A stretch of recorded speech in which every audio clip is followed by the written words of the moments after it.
Isang magandang buhay, isang magandang Thursday afternoon sa ating lahat na nakatutok at nakaantabay sa ating webinar workshop. Welcome muli sa ating mga nakaantabay at patuloy na tumututok para sa ating webinar workshop. Para sa mga bagong participants, welcome sa ating webinar workshop session 4. Magkakasama na naman tayo para sa isa na namang araw na magbibigay sa atin ng dagdag na idea at pang-unawa sa patuloy na hagdan ng pag-aaral para sa kaalaman ng pang-ekstensyong serbisyo.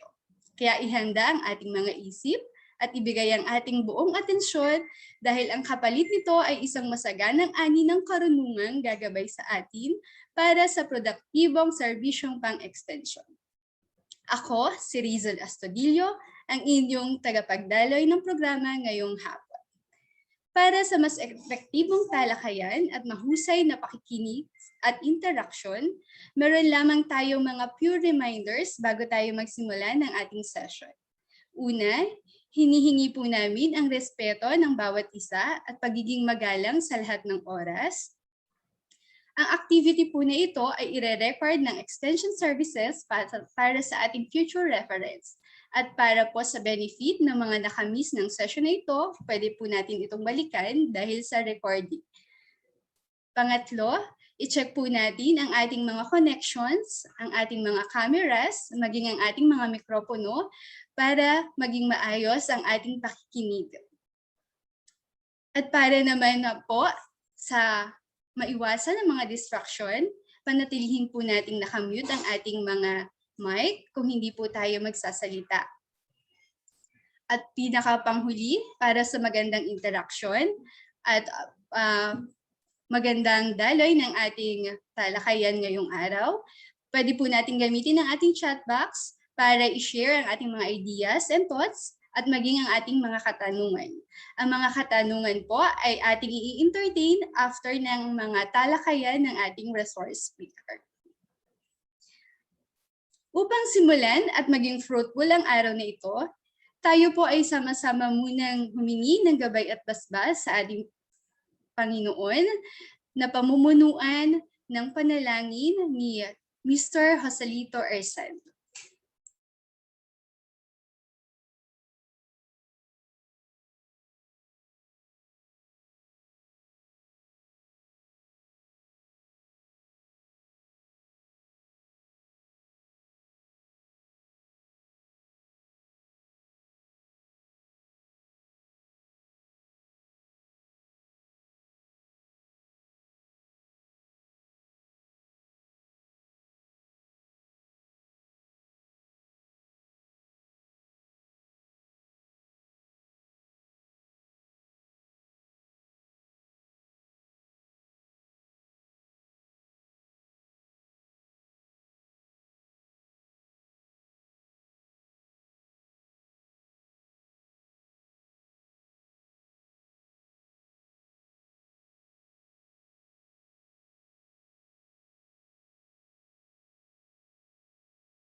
Nakamute ka, Rachel. Maraming salamat sa isang munting panalangin. Sadyang ang gawain na may pagbabasbas ng ating Panginoon ay nagre-resulta sa isang maganda at fruitful na output. So muli, isang magandang hapon sa ating lahat at welcome sa webinar workshop series ng Extension Session 4. Para masundan ang ating mga naging talakayan, let's have a quick recap. For session 1, nagkaroon tayo ng discussion tungkol sa introduction to extension and ugnayan 2.0, kung saan ipinakilala sa atin kung ano nga ba ang extension. Diniscuss din ang area for accreditation na naglinaw sa atin ng mga requirements, guidelines, programs and practices pagdating sa extension services. At para naman sa session 2, tinalakay ang community research na kung saan binigyan tayo ng idea paano ma-identify ang isang community at ano ang mga pangangailangan nila. Kasama dito sa session 2 ang participatory rural appraisal, which implies na kailangan natin na bilang isang extensionist, kailangan natin magkaroon ng involvement from the start para malaman natin ng mas malalim kung ano yung pangangailangan ng isang community. At para sa third session, diniscuss ang extension methods in the new normal na kung saan itinuro ang mga pamamaraan na pwedeng gamitin sa ganitong sitwasyon. At para lalong palalimin at itodo ang kalaman natin para sa mas lalong epektibong serbisyong extension, kilalanin natin ang ating tagapagsanay ngayong araw.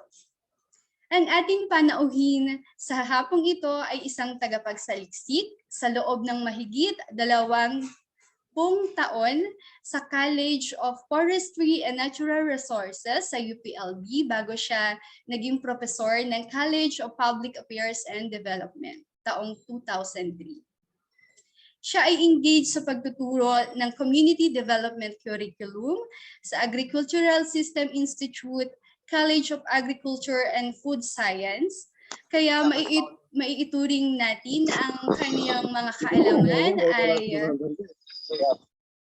ay isang matatag na pagdating sa kaalaman ng community development. Siya ay isang PhD holder in community development with a minor field in social forestry and environmental science. Bilang isang magaling na profesor, ginawaran siya bilang outstanding teachers during 13th College of Public Affairs and Development Foundation celebration in 2011.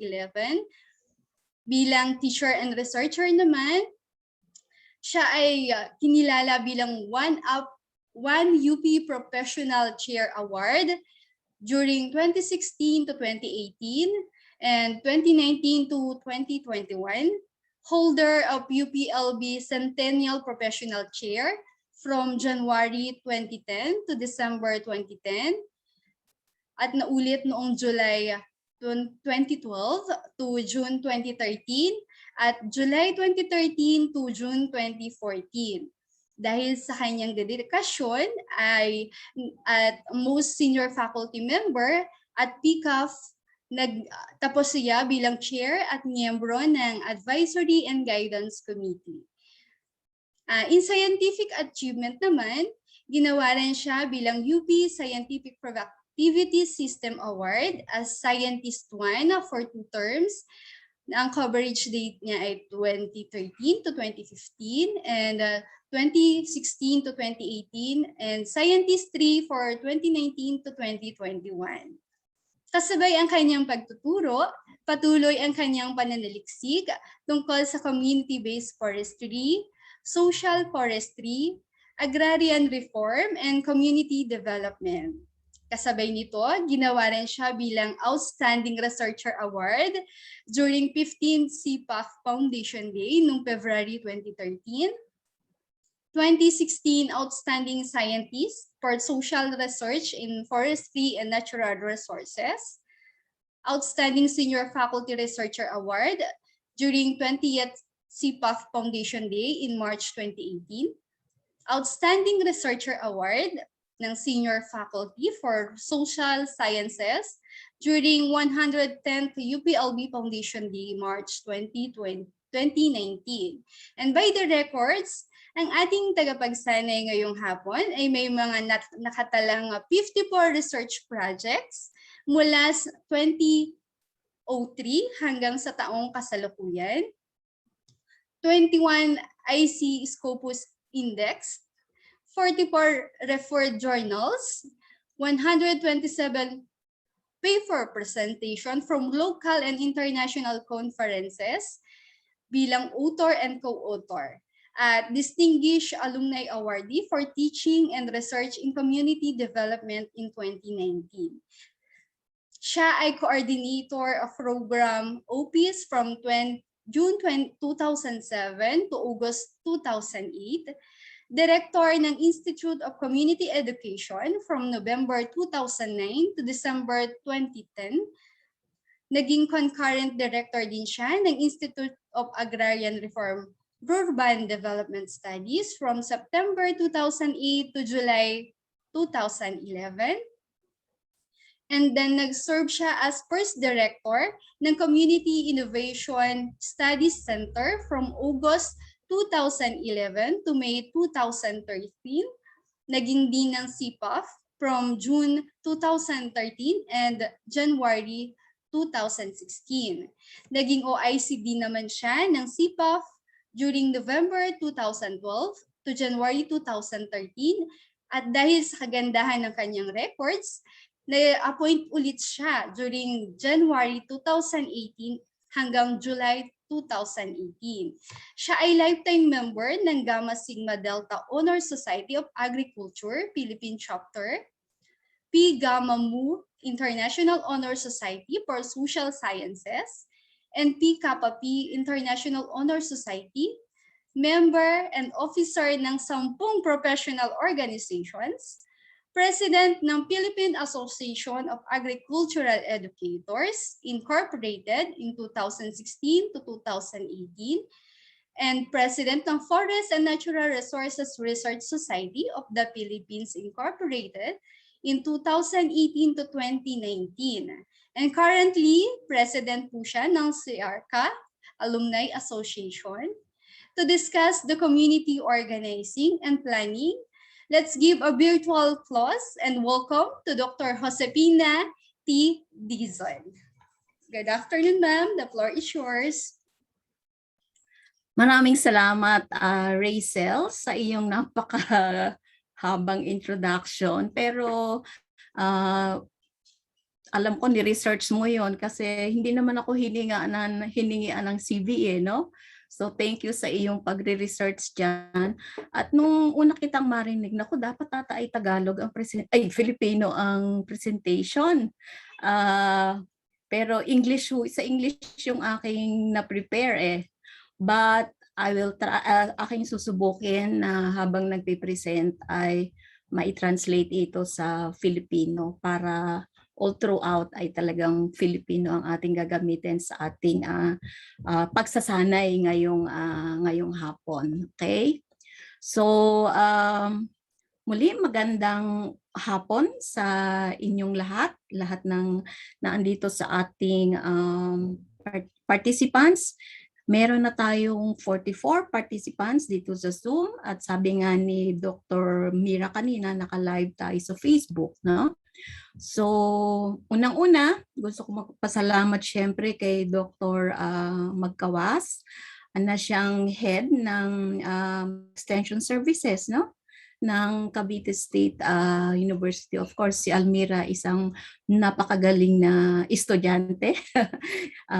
Aking advisee nung kumuha siya ng kanyang PhD in Community Development doon sa College of Public Affairs and Development. At ako'y natutuwa kung paano siya nag-flourish ang kanyang career, no? Pagkatapos ng kanyang PhD.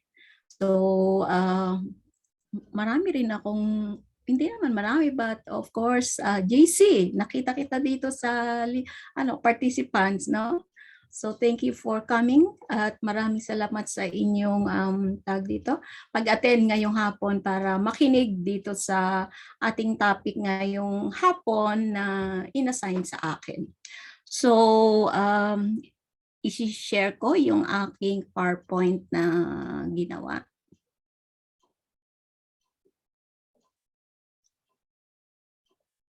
Okay.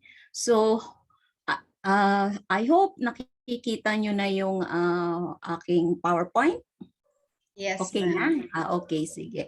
So, ang topic na naka-assign sa akin ngayong hapon ay yung community organizing and community planning. So, nung sinabihan ako ni Mira na kung pwede magsalita dito sa topic na ito, sabi ko, okay naman kasi ito na talaga yung topic na dinidiscuss ko doon sa community development courses na itinuturo ko dito sa College of Public Affairs and Development. Yung community organizing and community planning, actually ay dalawa ito sa mga methods na ginagamit sa community development. At kanina narinig ko sabi ni Razel, yung sa naunang topic ay na-discuss na ang community research. Okay? So essentially, community research ay isa din sa method na ginagamit namin sa community development. So ngayon, i-discuss natin ang community organizing at ang community planning. So ang aking presentation ngayong hapon ay nahahati sa dalawang bahagi. Una, yung community organizing at ang pangalawa ay yung community planning.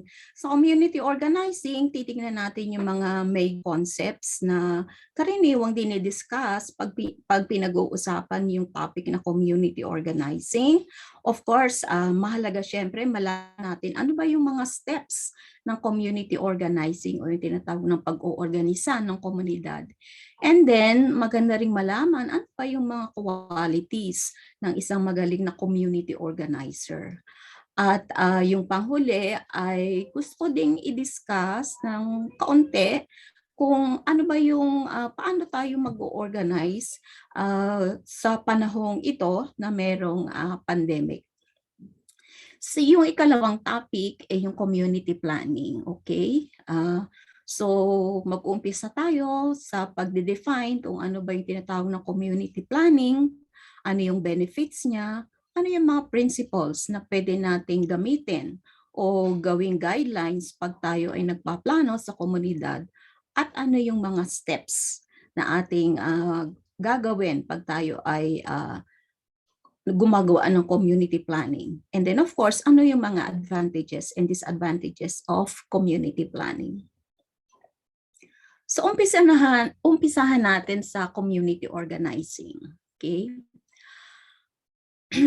Isa sa mga authors na nagsulat about community, kasi pag community organizing ang ating pag-uusapan, hindi natin pwedeng iwanan o hindi natin pwedeng hindi pag-usapan yung konsepto ng community o yung tinatawag na komunidad, ano?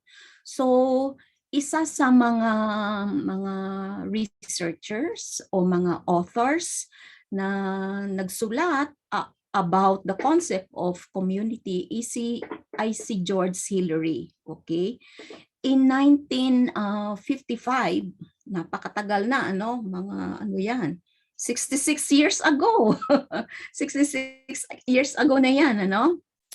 Sinulat niya yung isang article na ang title ay Definitions of Community Areas of Agreement. Yan ay ipinablish niya sa Rural Sociology na journal. At doon sa kanyang article na yan, actually ginawa niya, nag-compile siya ng mga definitions ng community. And then doon sa article na yun, meron siyang 94 na definitions ng community na inilahad niya doon. Ano? So, yan ay 1955. So, sa tingin ko, sa ngayon, it's really more than 100 definitions already ng community. But dito sa kanyang definitions na 94 na kinompile, ang sabi niya, ang nakita niya, merong 3 or 4 na characteristics ang nakita niya sa definition ng mga community na na-compile niya. Una, ang community daw is a group of people. So, ang isang komunidad ay binubuo ng mga tao. Okay? And then yung second is itong grupong ito ng mga tao, they occupy a certain territory o meron silang lugar na ino-occupy. Okay? So, and then the other one is that yung grupo ng mga taong ito ay they interact among each other. So merong interaction na nangyayari between and among the people in the community. And they share common interest. So meron silang common interest na pwede nilang pag-usapan o pwede silang basis ng kanilang interaction. And then they share common culture, common beliefs, common practices, and common culture. So that makes these factors, itong mga factors na ito, make them as one group or as one group of people. At ang tawag na nga natin sa kanila is community. Okay. Now, sa pagdaan ng panahon, ang definition na ito ng community ay nabago na. Okay? With the advent of technology, the modern definition now of community does not require that this group of people occupy a common territory. Hindi kailangang sila ay nasa isang lugar para matawag mo silang community. Kasi nga, with the advent of technology, meron tayong tinatawag na community of interest. Yung community na nag-o-occupy ng certain territory, ang tawag doon is geographical community, no? Ngayon, dahil nga sa teknolohiya, ang mga tao na nasa iba't ibang parte ng mundo ay nakakapag-interact na din, di ba? They share because they interact because they share the same interest. So that minsan maririnig nyo community of Filipinos. Yung community of Filipinos na yan, excuse me, pwedeng nasa Amerika, pwedeng nasa Canada, pwedeng nandito sa Pilipinas, di ba? All over the world, alam niyo naman, maraming Filipino, and therefore we consider all these Filipinos all around the world as community of Filipinos kahit nasa iba-ibang lugar sila. Kasi kahit naman sila ay nasa ibang bansa na, nandun pa rin talaga yung ugat ng kanilang pagka-Pilipino. Andun pa rin yung, well, the culture and practices may have changed kasi naandoon yung influence na ng environment or culture kung nasaan sila ngayon. But yung kanilang identity bilang Pilipino ay naandun yun. Hindi naman nagbabago yung kulay nila, di ba? Sila pa rin ay, sabi nga nila, Pilipino pa rin sila by blood or by heart. Okay. So, tumungo naman tayo doon sa bakit ba kailangan ang community organizing? Why do we have to do community organizing? Well, mahalaga ang community organizing kasi alam natin na sa isang komunidad, sabi nga by definition kanina, iba-ibang grupong tao ang naandun sa komunidad. At dahil iba-iba silang grupong tao, iba-iba din siyempre yung kanilang mga interest, iba-iba din yung kanilang mga concerns, iba-iba yung kanilang mga pangangailangan. And therefore, kung ikaw ay isang community development worker, mahirap makipag-interact sa mga tao kung hindi sila organisado, 'di ba? Kung sila ay watak-watak o kanya-kanya sila. And therefore, bilang community development worker, kailangan nating mag-respond doon sa mga common needs and problems na nakakaapekto sa community. And therefore, sa aking pananaw, ang community organizing ay sabi ko nga, isang method para maging gawing mas madali ang ating interaction or ang ating trabaho when we go to the community and help them develop their community. Okay? So yun yung rationale kung bakit kailangan natin magkaroon ng community organizing. In short, kailangan nating mabuo sila. Kahit iba-iba pa yung interest nila, iba-iba pa yung needs, kailangan nating buuin sila para malaman kung ano ba yung mga common, no? Common problems and needs that affect the whole community na dapat nating i-address. Now, let's go to the definition of community organizing. Okay? Meron ako ditong napakalumang definition ng community organizing. Ito ay ang definition ni Ross, kung saan pinublish niya ito in 1955. So, yan din ay gaya nung article kanina ni Hillary, 1955, 66 years ago din yan. Kumbaga, dito sa Pilipinas, kung tayo ay nasa gobyerno, retired na yan. Dapat yung definition na yan ay retired na. Kasi 66 years old na siya. Well, joking aside, no? Dito sa definition ni ito ni Ross, gusto ko pa rin siyang ilahad sa inyo kasi I find it, nakikita ko na very applicable pa rin siya even at this time when we do community organizing. Okay? So ano ba ang sabi ni Ross? What is community organizing? Sabi niya, CO is a process by which a community identifies its needs or objectives, prioritizes them, develops confidence and will to work at these needs or objectives, finds the resources to deal with these needs or objectives, takes action in respect to them, and in so doing, extends and develops cooperative attitudes and practices in the community. So sabi ko nga, kahit ganyang kaluma yung definition na yan ni Ross, ito pa rin talaga yung gusto nating, ito pa rin talaga yung ginagawa natin when we do community organizing. Okay? Siya ay isang proseso. At alam natin pag isang process, it doesn't happen overnight. Mahabang, maraming steps that are involved in the community organizing process. At dito nga ay naka-identify yung mga iba-ibang steps. Una is to identify daw. So when we do community organizing, we identify the needs or objectives of the community. So dito, oo nga pala, nakalimutan ko that, when we talk of community organizing and community planning, ang lagi nating konteksto is the participatory process. Okay? When we do community organizing, given na yon that we do this in a participatory manner with the people in the community. So pag sinabi nating i-identify yung problem, hindi naman yung community organizer ang nag-identify, but ang mga tao mismo sa community ang mag-identify. Ang role lang ng community organizer is to facilitate the process. Okay? So yun yung gusto kong i-emphasize. As the community organizer, your role is to facilitate these different activities that are embodied in the process of community organizing. Okay. Pag na-identify yung problem, kailangan niyang i-prioritize kasi kalimitan napakarami talaga ng problema sa community, di ba?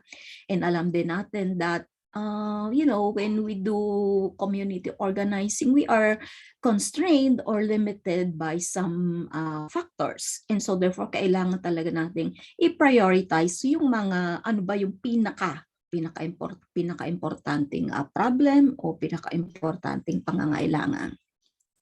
And then of course, sabi din to develop confidence. Ibig sabihin yung mga tao mismo, madi-develop yung confidence nila, to do these different activities so that ang bottom line kasi here is that they should be able to act on the identified and prioritized problems. Okay?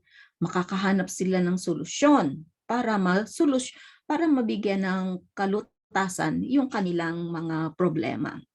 At gusto ko rin ditong i-emphasize yung word na cooperative attitude and practices. Ibig sabihin nito, yung cooperative attitudes and practices, ito ay ang buong komunidad ang gumagawa. Okay? Hindi lang isang tao, hindi isang dalawa, but the community. Cooperative nga sama-samang action, sama-samang paggawa. Okay? So yun yung definition ni Ross. Tignan naman natin yung definition ngayon ng community organizing. Sabi dito, community organizing is a dynamic, systematic, planned, liberating, continuous, and sustained process. So ito yung mga characteristics ng community organizing as a process. Dynamic daw siya. So ibig sabihin talagang moving siya, di ba? Kasi lahat naman ng sabi nga natin, everything changes, di ba? So, pag may pabago, kailangan din syempre mag-adapt tayo. So, the process is very dynamic, pero systematic siya. Ibig sabihin ng systematic, merong sinusunod, no? May sinusunod na proseso o may sinusunod na steps. Saka siya ay pinaplano. Hindi lang siya basta, at random ginagawa, but pinaplano. And then yung characteristic na sinasabing liberating, ibig sabihin nito talagang liberating in the sense that you will what? Aalisin mo yung mga tao doon sa kanilang kondisyon ngayon na hindi maganda. Like sometimes sinasabi natin to liberate them from the bondage of ignorance, from the bondage of poverty, from the bondage of powerlessness, mga ganon. So, ililiberate natin sila doon sa mga conditions na yan na hindi kaaya-aya para sa isang komunidad. And then, it is continuous. Tuloy-tuloy siya. And then, sustain. So, kung ano yung mga initiatives na inuumpisahan, dapat yon ay maituloy-tuloy. Yung tinatawag nating sustain. Okay? So, process of what? Number one, una is educating people. Okay. So pag sinabi natin community organizing, kaakibat na doon yung educating the people o pagtuturo sa mga tao. Pangalawa, organizing people to work collectively and efficiently on their problems and needs. Diba? Ito din yung sabi kanina ni Ross na magkakaroon silang collective action, collective attitudes para ma-solve yung kanilang problems. And then, yung third is to mobilize. Okay, it's a process of mobilizing people to develop their capability and readiness to respond and to take action on their immediate needs toward solving their long-term problems. So yung very old definition of community organizing is the same actually. Yung mga ideas niya actually ay pareho pa rin as we do community organizing now. Kaya isinite ko yung site, kaya ko isinite yung definition na yun ni Ross to see that indeed yung community organizing at it was as it was conceptualized before, yun pa rin naman yung ating sinusunod ngayon. At gusto ko rin malaman, syempre, yung community organizing yan, hindi yan natibo Philippines, no? Hindi yan ay konsepto na nahiram natin sa ibang bansa, particularly sa America. Okay.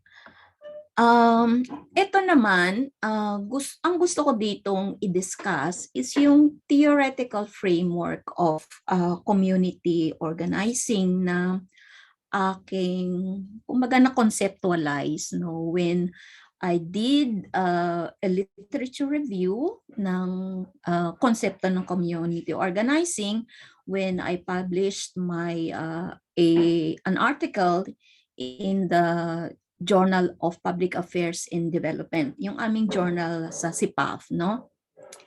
Ay hindi nakikita, but essentially ito, hindi nyo nakikitang ito is yung passivity. Kita nyo ba yung box na ito? Dito? Yes, ma'am. Kita po. Ang nakita is passivity? Yes, ang nakasulat? Okay, sige, very good. Okay.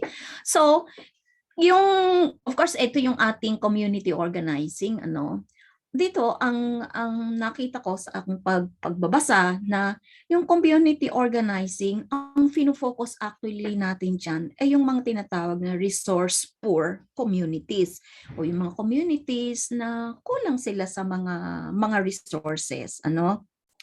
So, itong mga communities na ito, usually, ang characteristics nila ay yung mga tao dyan, they feel powerless. So, ang isa sa characteristics nitong resource poor community is powerlessness. Walang power, walang kakayanan, okay? And then they are very passive, okay? Yung passivity, okay? Yung passivity or being passive sa atin, may tawag tayo diyan ngayon deadma. 'Di ba? Yun ang term natin, deadma. O kung baga sa English who cares, 'di ba? And then at saka isip pa, very dependent sila. Very dependent sila on outside source of resources kasi nga wala sila, 'di ba? Wala silang wala silang mga physical capital or physical assets, even yung mga baka wala ring mga natural assets, ganyan. Wala din yung mga personal assets. So indeed, they are termed as resource poor community. At ito talaga yung we can really do our community organizing activities in such communities. And when we do community organizing, essentially ano yung nangyari? Ano yung accomplish natin? One is that we are able to conscientize them, okay?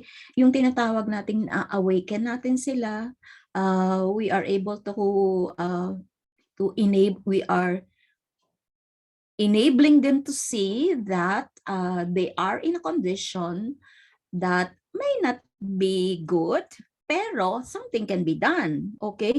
They may be poor now, but something can be done, okay? They may lack education now or training or capacities, but something can be done. Yon. And then of course, we also aim for social transformation. Yung pagbabago mismo doon sa community. Sa pagiging, let's say, pagiging deadma, pwede silang maging, magiging participative, okay? At magiging self-reliant sila sa halip na magiging dependent sila from outside. At itong participation, yung empowerment, yung self-reliance, these are all products of or outcomes of community organizing through the establishment of a people's organization. Kasi later on, when I discuss the steps of community organizing, makikita nyo na talaga sa gusto nating mangyari is magkaroon ng people's organization. Kasi doon sila mabubuo when they form their own people's organization. And this PO or the organization would be the avenue by which they can participate, they develop self-reliance, and they are empowered. And of course, our ultimate aim or goal is what we call a people-centered development. Okay, so yan yung theoretical framework ng community organizing. Okay, punta naman tayo ngayon doon sa mga principles of community organizing. Okay, so umpisahan natin dito sa principles ng yan, merong 6 principles ang community organizing as practiced by the PBSP o yung Philippine Business for Social Progress. Siguro marami naman sa inyo ang nakarinig na or nakaalam niyan kung ano ba yung PBSP na yan. It is actually an NGO. NGO siya na it was established in 1970. At talagang isa sa mga NGO which works with the community. Talagang naandun talaga sila sa komunidad, ang kanilang parang pinaka-target, ang pinaka mga communities nila They work with the communities. At so kung 1970 sila na-establish, ngayon ay 1966, so more than 50 years na sila into the community organizing business, no? So ito yung principles na nagga-guide sa kanila when they do community organizing. One is go to the people, live among them. So ang isa sa mga prinsipyo na dapat gawin natin or we can follow is that when we do community organizing, mas maganda na we live with the people in the community, no? And then second is learn, plan, and work with the people. So niyelo ko yung word na with to emphasize that yung community organizing is a partnership, okay, between the community organizer and the people in the community. Kasi hindi naman yan sinabing learn, plan, and work for the people. Pag sinabing for the people, edi ikaw na community organizer, ikaw ang gagawa niyan para sa kanila. Of course, that's not the idea of community organizing, no? So yan is learn, plan, and work with the people. So makikita natin yung active involvement ng people in the community in the process of community organizing. Third, start with and build on what the people know. So yon. So hindi natin kailangan mag-introduce ng mga bagong kaalaman or bagong teknolohiya kung meron naman sila na pwede nilang gamitin. So mahalaga malaman natin kung ano ba yung meron sila. At kung ano yung meron sila, okay, in terms of knowledge, in terms of practices, in terms of beliefs, etc., we build on those. Kung kailangan may baguhin, then babaguhin natin. But we build on what they have. Yun yung prinsipyo ng PBSP. Number 4, teach by showing and learn by doing. Okay, tayo, mga community organizers, tayo yung magtuturo, pero we allow them to do kung ano man yung tinuturo natin. Because that's the only way that they learn. They learn by doing. Hindi naman pwede yung, let's say, lecture na tayo ng lecture, turo ng turo, tapos hindi naman nila mapapractice. Hindi maganda yung learning doon. Mas maganda pag itinuro, merong practical side. And therefore, they can better learn by doing the practical. Okay? And then not piecemeal, but an integrated approach. Okay. Dahil nga maraming problema sa community, hindi maganda, solvein mo lang na paisa-isa. Dapat ang approach is integrated para yung mga problems ay masusolusyonan. Kasi pwede naman yung isang problem masusolusyonan, yung isa naman hindi, may problema pa din. So at alam naman natin na sa community, yung mga bagay-bagay na nakakawing-kawing yan di ba?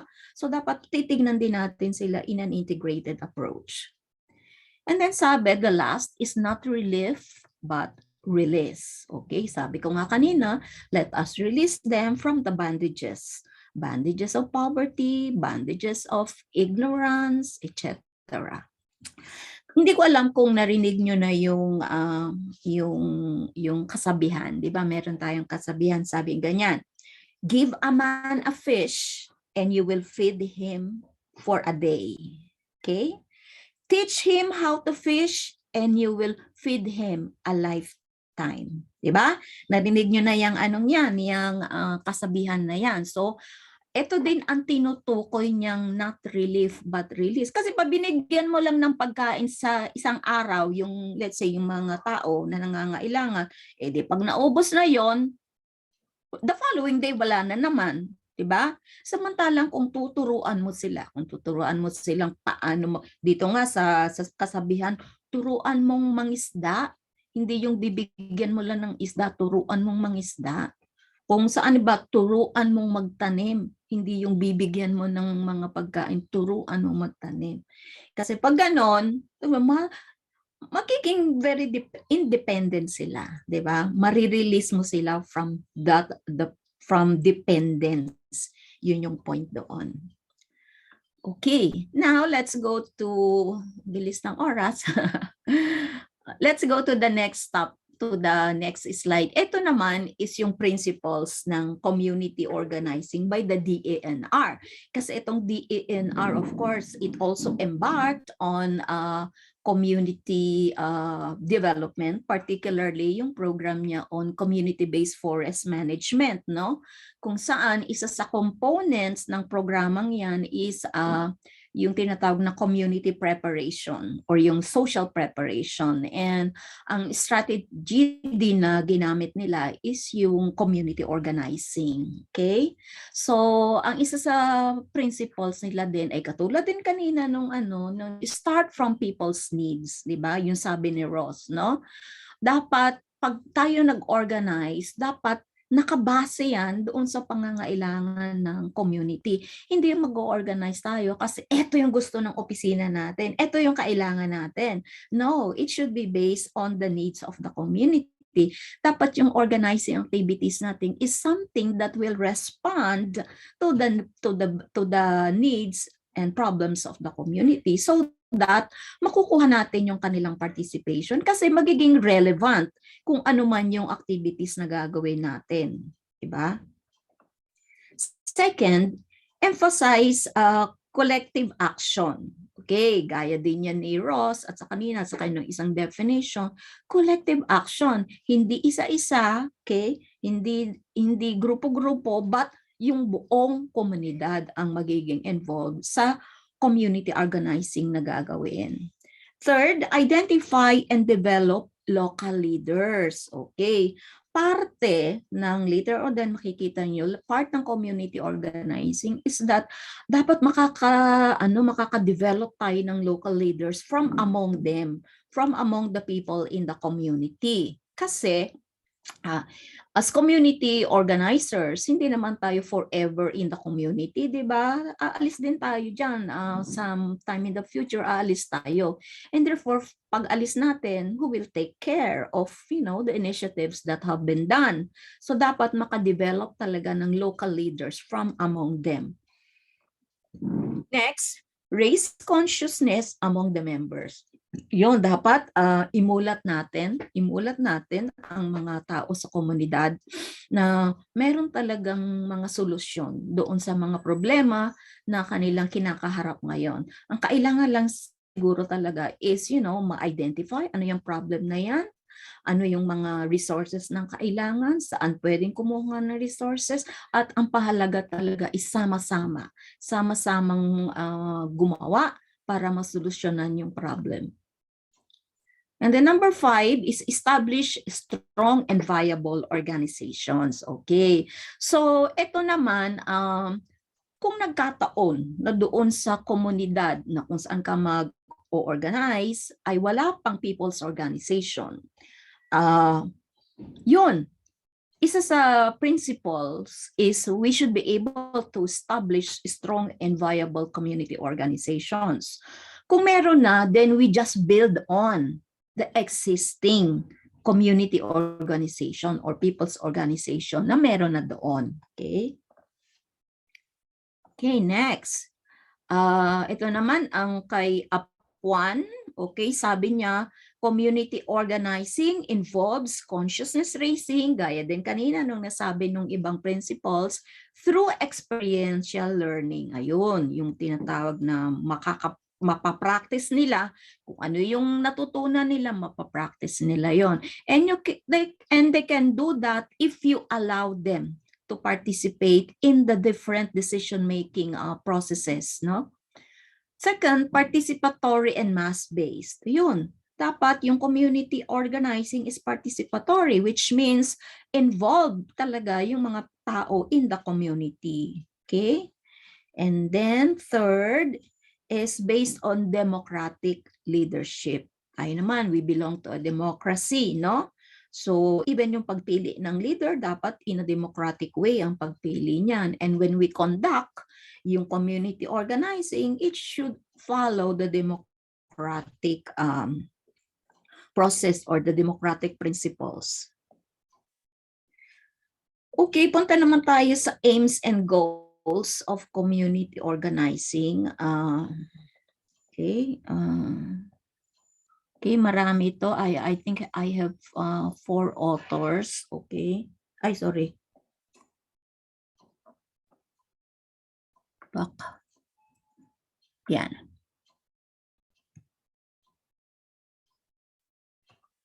Okay. Okay, so ito yung mga aims and goals according to PBSP. So makikita natin na merong mga commonalities dito, no? So dito makita natin, sabi ng PBSB, ang goal ng community organizing is improved quality of life. So makikita din yan natin dito kay Rubin and Rubin, improvement in the quality of life.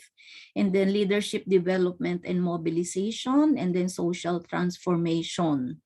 Dito naman kay Rubin, enhancement of people's potential, and then exercise and preservation of democratic values and improvement in overall equity in society.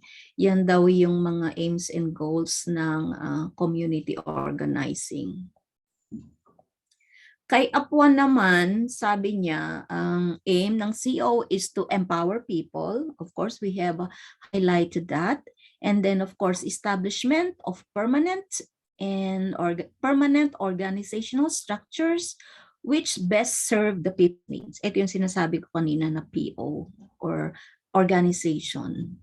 And then build or join alliances useful to the people. Okay.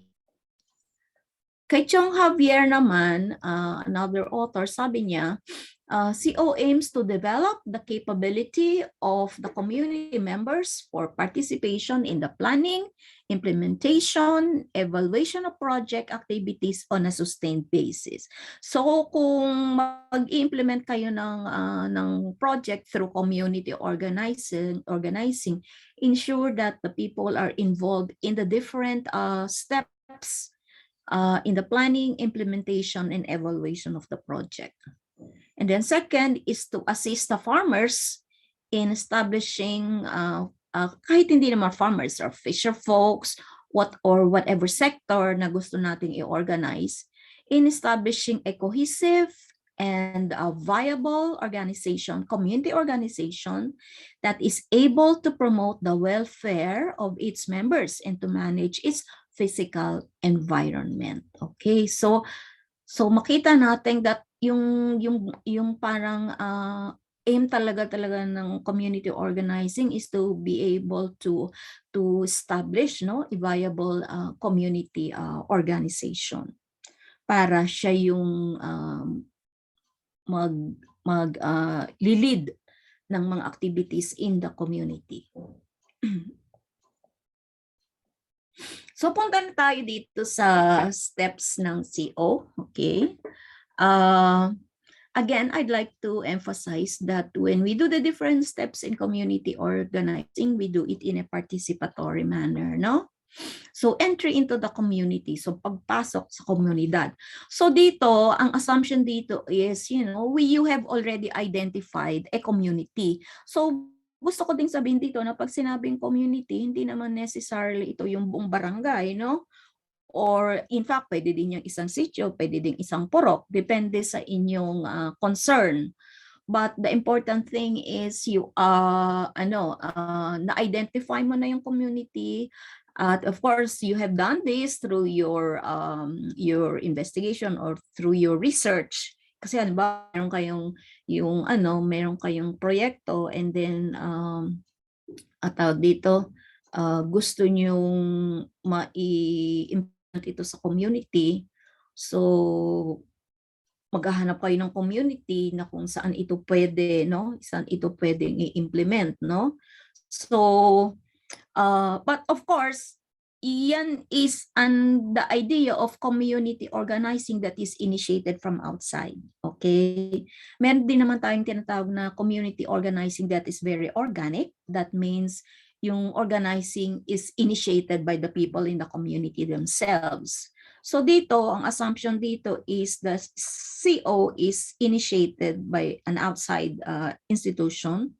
kaya papasok into the community. That's why merong tinatawag na entry into the community.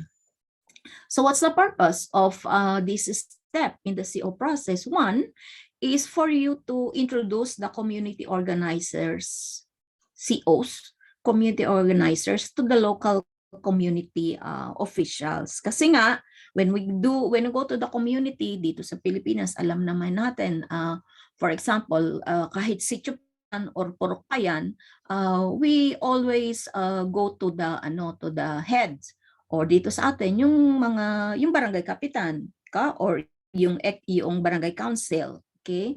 So kailangan nating pumunta doon at i-introduce natin yung mga community organizers or yung mga staff na mag-work doon sa community. And then when we also enter the community, we inform the local officials about the project and its objectives and the nature of the CO's stay in the community. Okay? So ano ba yung proyekto na gusto nating ilahad sa kanila o gusto nating i-offer sa kanila? Siyempre, di ba sabi ko kanina, kung mag-o-organize tayo at gusto nating mag-implement ng project, dapat yung project na gusto nating ilahad sa kanila is something that they need. So kanina, ang sabi ko nga, dapat na-identify nyo. So halimbawa, meron kayong proyekto in mind, so dapat na-match nyo na yung inyong project doon sa isang community na may pangangailangan ng particular na project na yan. Okay? So pupunta kayo doon, ilalahad nyo yung inyong proyekto at sasabihin nyo ano yung mga objectives ng inyong project at sino-sino yung mga tao na mag-work doon sa project na yon. And then, ano yung mga component activities? Adapting a lifestyle and keeping within the community and choosing an appropriate family or a place or a family to stay. Hindi ba sabi kanina ng PBSP, yung kanyang principle, live with the people, or live in the community. Okay, so kasi nga yung community organizing, it's a long process. No? Hindi naman yan nakukuha lang ng 1 week, 2 weeks. Doon nga sa DENR, they allotted 3 years, no, for the social preparation ng kanilang community-based forest management program. Ganun kahaba yung inalat nila for community organizing and preparation. So kaya nga sabi ng PBSB, kailangan you stay with the people. Your community organizers should live with the people in the community at pipili ng isang lugar kung saan sila pwedeng manirahan. Okay? Pwede sigurong mag-rent ng isang lugar, isang bahay doon na unoccupied. Yung ibang NGOs, ang ginagawa nila, nagre-rent ng, let's say, ng lugar, pero magpuput up sila doon ng kanilang office, and then yun na rin yung magiging parang tirahan ng mga community organizers o kung sino yung mga tao na mag-work sa project. Okay? Kasi pag nando sa komunidad, napakadaling, it's easy for you to understand well, ano ba talaga yung buhay ng mga tao sa komunidad, ano yung lifestyle nila. Okay? And therefore, mas madali kang makaka-adapt ka doon sa kanilang pamumuhay kung naandun ka mismo nakatira sa komunidad. And next is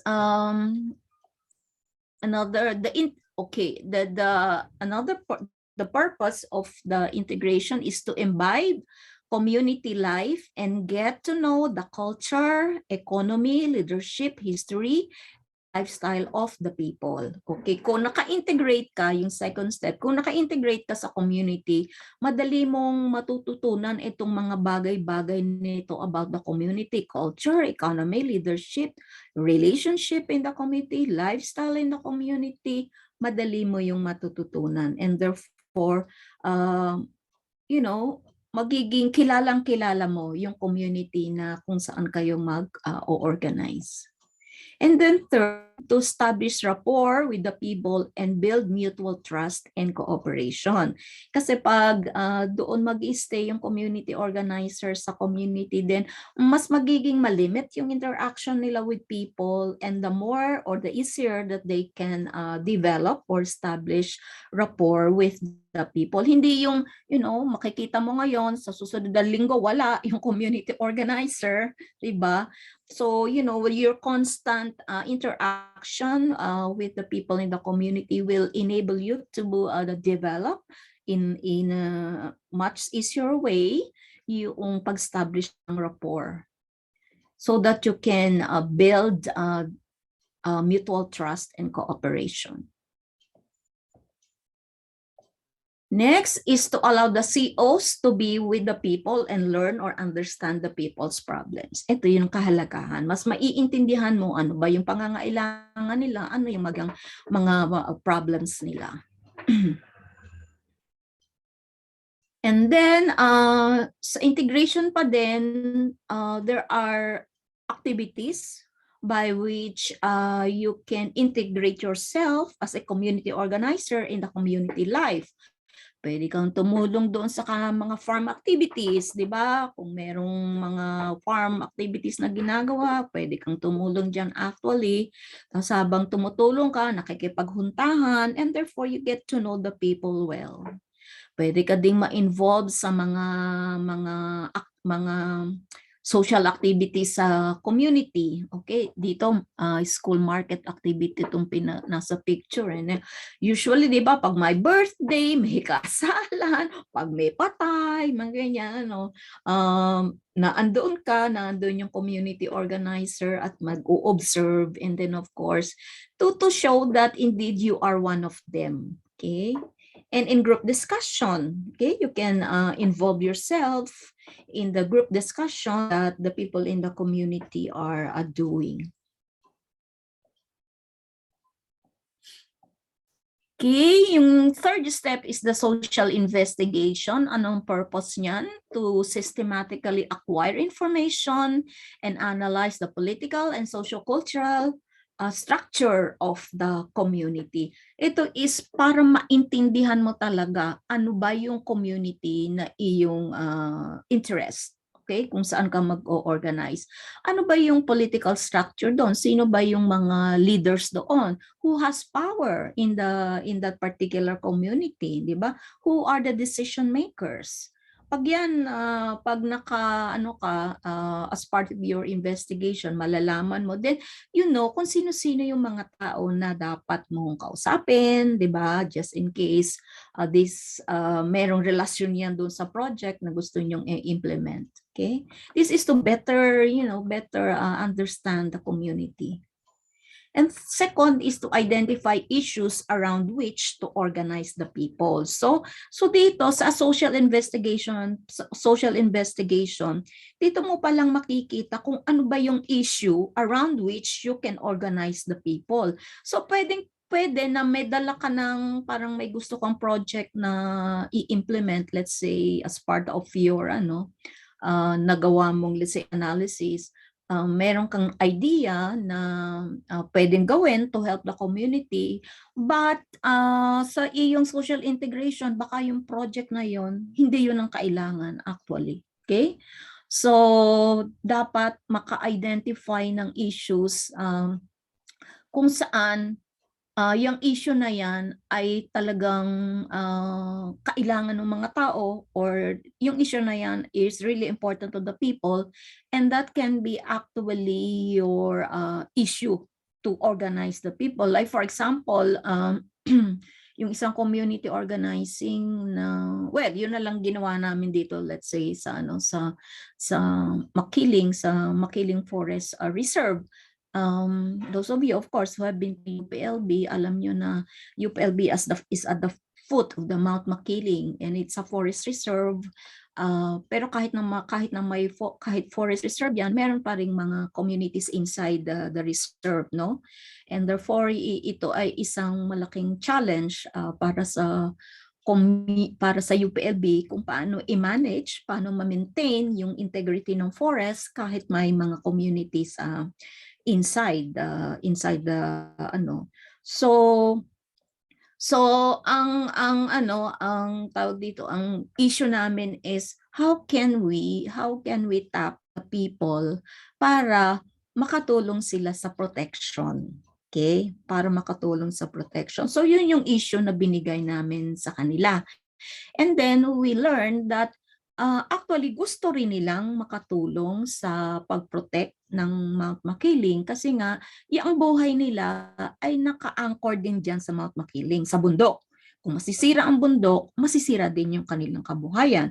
So we saw an issue na kung saan naging yun yung naging anchor namin for the community organizing that we did for the communities inside the reserve and the communities in the periphery of the Mount Makiling Forest Reserve.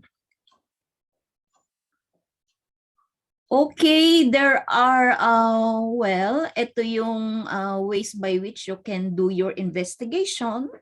Pwede kang mag-consult the secondary data. You can do focus group discussion or discussion with the people.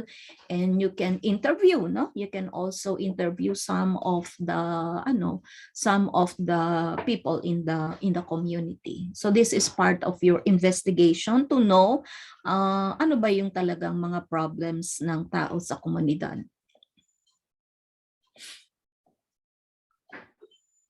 Okay, as part of the step 4, which is problem identification, the purpose is to identify, analyze, and rank the problems and needs through participatory processes. Okay? So, ma-identify kung ano-ano ba yung mga problema doon sa komunidad, and then yun yung pwede nating basis ng community organizing. Yan, basura ba yan? Yung mga komunidad na napuntahan namin dito sa Pila as part of our problema ay basura. Yun ang isang komunidad na napuntahan ko sa somewhere in Quirino, kalsada ang problema nila. So it's really important to identify and analyze kung ano yung mga problems in the community. So what are the component activities? Identification of the scope and degree of the problem. Pag sinabi nating scope and degree, gaano ba kalawak yung problema? Ilang kabahayan ang apektado? Serious ba yan? O hindi naman gaano ka-serious? Yung tinatawag na degree, no? Yung scope, yung lawak. Ilang kabahayan ang naaapektuhan ng problemang yun. And then investigation of the past efforts to solve the problem. Meron na bang ginawa in the past para masolusyonan yung problem na yan? Like for example, problem of flooding. Okay? Yung isang barangay na puntahan namin, yung lang mga barangay na malapit sa Laguna Lake ang binabaha. Okay? So, hindi buong barangay yung kailangang i-involve mo doon sa community organizing to solve that particular problem. So ano na ba yung naging efforts in the past para masolusyonan yung problemang yan? So kailangang malaman yan sa process ng problem identification and analysis. And then ano ba yung pinaka-root or yung origin of the problem? Bakit nagkaroon ng ganyang problema? In the past ba andyan na yung problemang yan? O nito na lang? So anong dahilan? Okay? So talagang ididig mo kung ano yung dig deeper into the problems that are confronted by the community. Identification of factors that maintain, increase, or eliminate the problem. Okay. Mas maganda yung ma-identify kung ano yung mga factors na pwedeng makaka-eliminate doon sa problem para masolusyonan yung problema. And then undertake consequence analysis. Okay. So pag nasolusyonan, let's say itong solusyon ang ginawa, ano yung magiging consequence, okay? Kung ito naman, let's say, the several alternatives, pag alternative A, ano yung consequence, alternative B, ano yung consequence. So, titingnan yon para makapag-pili kung ano yung pinakamagandang solusyon doon sa problem. And then, and after that, you can prioritize the problems. Okay, we go now to planning and strategizing. Ano yung purpose? To translate goals and specific activities to solve the community problem. So, napansin nyo, from the beginning up to this step 5, lagi talaga nakafocus sa problem. Diba? Kasi yun naman talaga yung purpose ng community organizing, to solve the existing problems in the community or to help the community solve the existing problems in the community.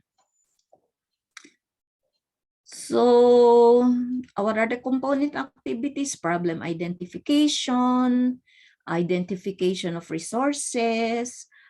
Yung resources, pwede yung, of course, titignan muna natin ano yung mga internal resources na meron sila. Okay?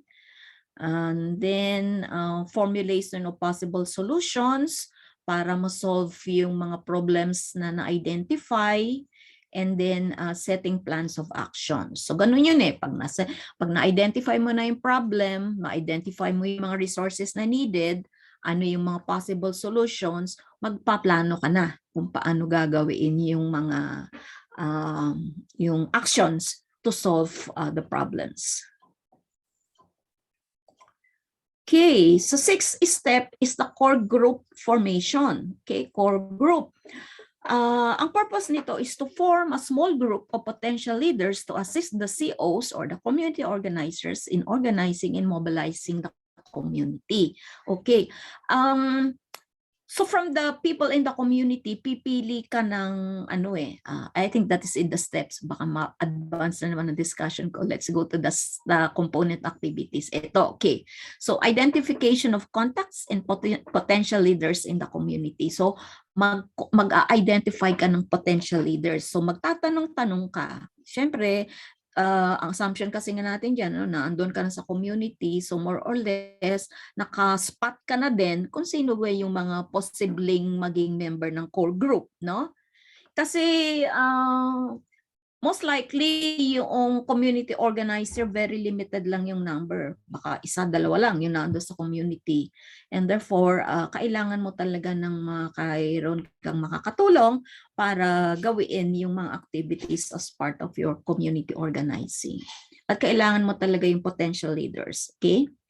And then you conduct leadership and organizing training with the core group members as participants. So pag na-identify mo na yung potential leaders, core lang ito, core lang, konti lang yan. Okay, around, let's sabihin natin 5 to 7, mga ganon, no?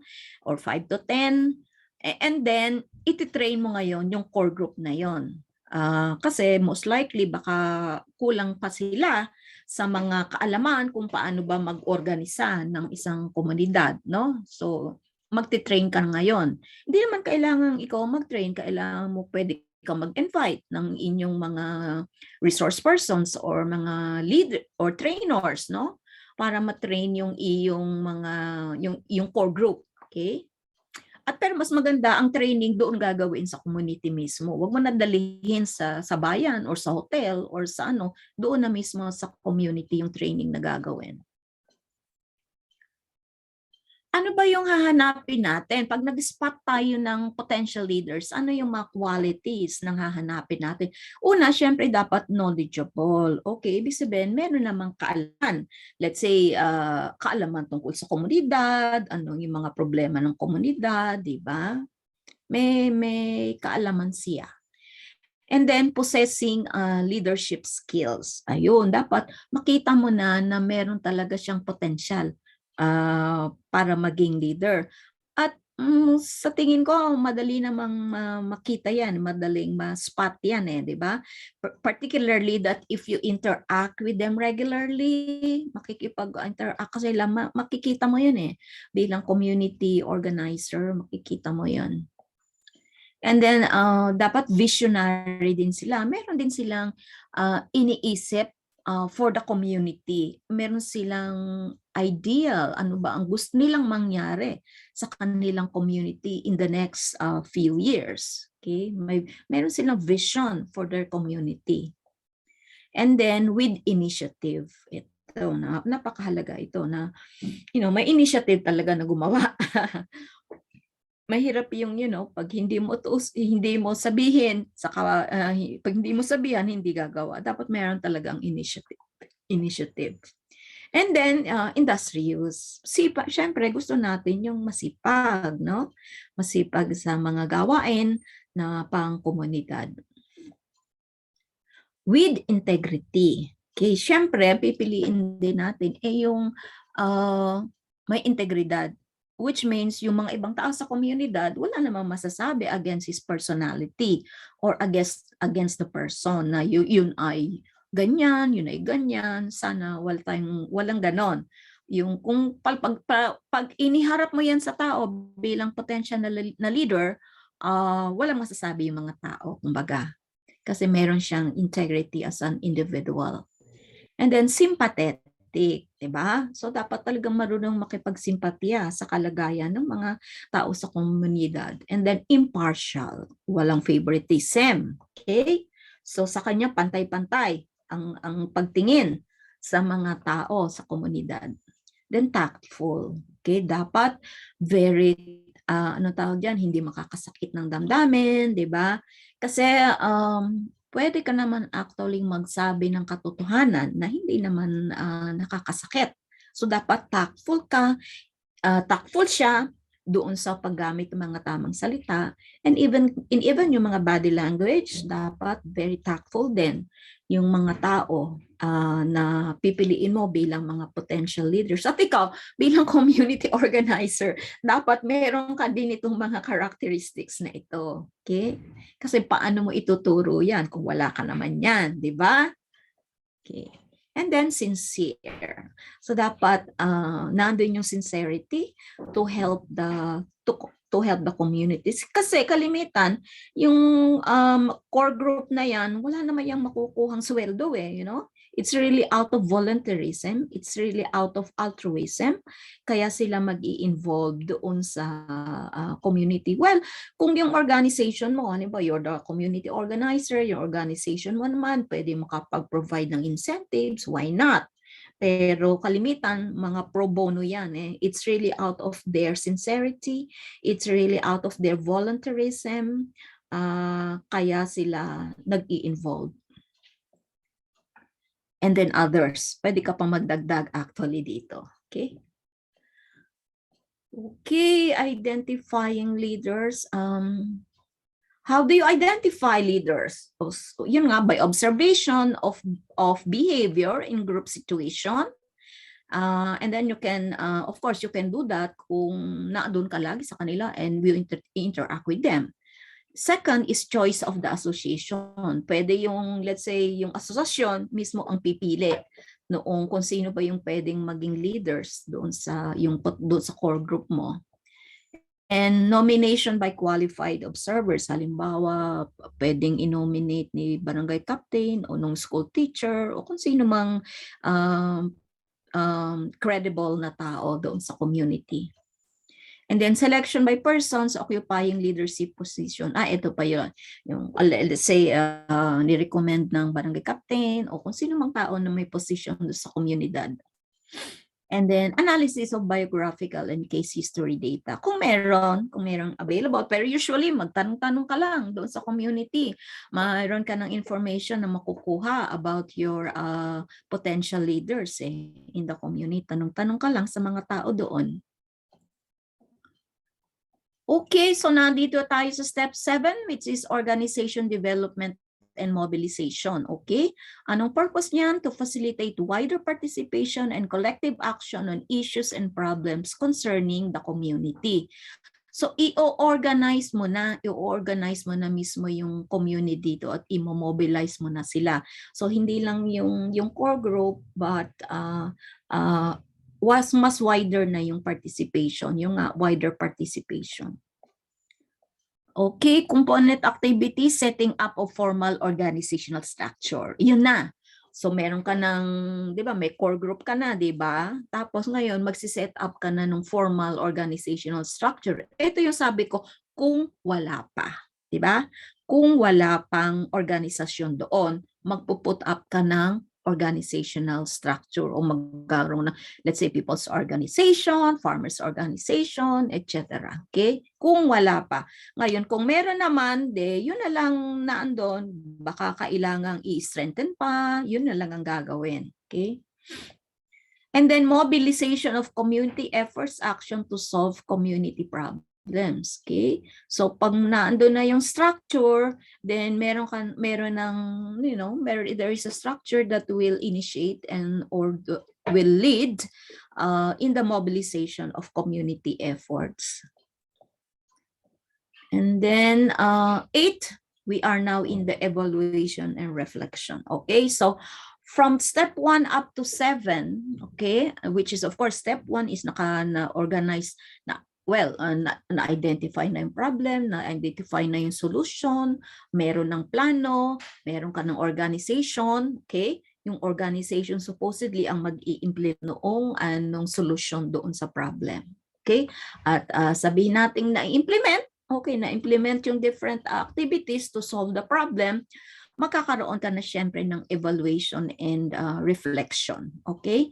Ito is done to review the course of action that has been undertaken to solve the problem or problems. So, sa hinaba-haba ng prosesong yon, at the end, okay, matapos ma-implement yung mga solutions sa problem, kailangan mong evaluate. Okay? At malaman kung ano ang naging courses of action to solve the problem. Ano yung mga activities? Pwede kayong mag-workshop, magkaroon ng dialogues, magkaroon ng mga meetings, etc. Okay? Okay. Bago pala tayo mag-turnover, yung evaluation and reflection kasi mahalaga yun. Let's say doon sa, of course, maraming problema, di ba? And therefore, nag-implement ng different activities to solve the problem according to priority. Posible kasi na some of the problems hindi na solve, okay? So dapat nyong balikan together with the organization, ano bang nangyari? Bakit itong let's say problem number 2 ay hindi natin nasolusyonan? Ano yung ating naging pagkukulang at hindi natin na-solve yung problem na yan? Kasi mahalaga talaga mag-reflect or mag-evaluate kung ano yung ginawa natin at bakit tayo hindi naging successful. So that next time around, mas malalaman natin kung anong tapang gawin. Diba? Yun yung kahalagahan ng evaluation and reflection. Okay. Yung the last step is the turnover and phase out. Yung turnover, the purpose niyan is to transfer the CO or the community organizing roles and responsibilities to the people's organization, the one that you put up or the one that you strengthened, as soon as the latter is ready or fully prepared to handle the responsibilities. Pag ready na yung PO, okay? So ikaw as the community organizer, you should be able to see whether indeed kaya na nung PO na magpatakbo kung ano man yung naging proyekto or activities na you initiated to solve the problem. So give them time. Tapos kung sa tingin mo kaya na, then that's the time that you turn over the responsibility to them. Okay? Kasi nga sabi natin, hindi ka naman forever na andyan sa community. Okay? Whether you like it or not, you have to live them. And then, yung phase out, if phase out ka na from the community, okay? But pwede namang pumunta ka naman sa ibang communities. So, anong activity? The COs may shift to a supportive role in monitoring, consultation, and evaluation. So, pag iniwan mo na sila, ang role mo na lang is magmo-monitor na lang. Let's say from time to time, pupunta ka doon or they can consult you. Ngayon naman, madali naman mag-consult, no? Mag-text ka lang, matatanong mo na, tawagan mo, matatanong mo na, email, matatanong mo na, no? So nag-phase out ka from the community, but from time to time na andun ka pa rin to help them. Okay, so nakita natin yung different roles ng community organizer, di ba? Catalyst, process helper, resource linker, facilitator, consultant, initiator, solution giver. Okay. Pero ito, yung solution giver, not necessarily ikaw yung mag-give ng solusyon, but you facilitate the process. You facilitate the process, no? So maraming roles ang community organizer na talagang gagampanan mo in the community organizing process. Okay. Ano yung mga qualities of a good community organizer? Number one, let us talk about the work guidelines. Dapat as community organizer, you are pro-poor. Diba? Sabi ko in the beginning pa lang, when community organizing really works with poor communities. Diba? So dapat talaga pro-poor ka. Okay? And then you awaken people. Eco-conscientize mo sila. And then you build up solidarity. Mas lalo mo pang palalakasin yung kanilang unity in the community at i-build up mo yung PO. Ito dapat yung mga working guidelines mo. Hindi ka na doon para sirain, no? Para sirain kung ano man meron ang community, no? Dapat ikaw talaga yung mag-build up sa community. Number two, ano yung general characteristics that one should possess? Technical capability, okay? Particularly, sabi nga, maraming problems in the community. Minsan may problems dyan ng, diseases ng kanilang mga halaman, mga hayop, etc. And then administrative capability, syempre, administering projects. Yung smooth interpersonal relationship, dapat meron ka niyan as a community organizer. And of course, yung leadership. Sabi ko nga kasi kanina, paano ka makaka-develop ng leadership sa community kung wala ka din ng characteristic na yan. Dapat, what you have, you are able to give. Third is attitude and beliefs. Ano ba yung dapat attitude and beliefs ng isang community organizer? Respect for others' values. Okay? So, wag mong iisipin na dahil ikaw yung may, ikaw yung may experience, ikaw yung may kaalaman about community organizing, yung values mo lang dapat ang kanilang susundin. No, you should likewise respect the values of the people. And then, of course, dapat yung willingness to help. Okay? Dapat naandyan yan sa iyo bilang community organizer. Otherwise, it will be difficult for you to perform your role as a community organizer kung wala talaga yung willingness to help sa iyong puso. Then, respect for institutions. Whatever institutions that are in the community, ano ba yung mga beliefs nila, mga traditions nila, mga tao doon, you have to respect them. And then, of course, concern for people. Okay? Dapat concern talaga ikaw doon sa mga tao sa komunidad. Okay, number 4, knowledge. Ano ba yung dapat na knowledge meron ka? You should have a knowledge of the range of human needs. Ano ba yung mga pangangailangan ng mga tao? Of course, we talk about basic needs. Ano yung mga pangangailangan nila? Pagkain, food, clothing, and shelter, no? But beyond that, meron pang mga needs ang mga tao that you should know this, no? And then, ano yung mga resources ng community? Ano yung values and motives ng mga tao in the community? Yung change, yung konsepto ng change, dapat alam mo yan eh. What are the causes of change? Ano ba yung direction ng change? Ano ba yung why do people resist change? Because essentially community organizing is bringing about change in the community, no? Why do they resist change? And then ano yung knowledge, KASP, knowledge, attitude, skills, and practices ng mga tao in the community. So bago ka palang, before you dive into the community, dapat naaral mo na yung mga yan. No? And then skills. Anong skills na kailangan mo to be an effective community organizer? You should have skills on conflict management, networking, resource generation. Ito lang yung ano. And of course, communication skills also very important. ba yung common mistakes of community organizers? Okay, yung iba, hindi ko naman sinasabing lahat, some lang, meron silang tinatawag na know-it-all mentality. Yung feeling nila, alam na nila yung lahat. Okay, ang tingin nila, walang alam ang mga tao sa community. No, that's not true, no?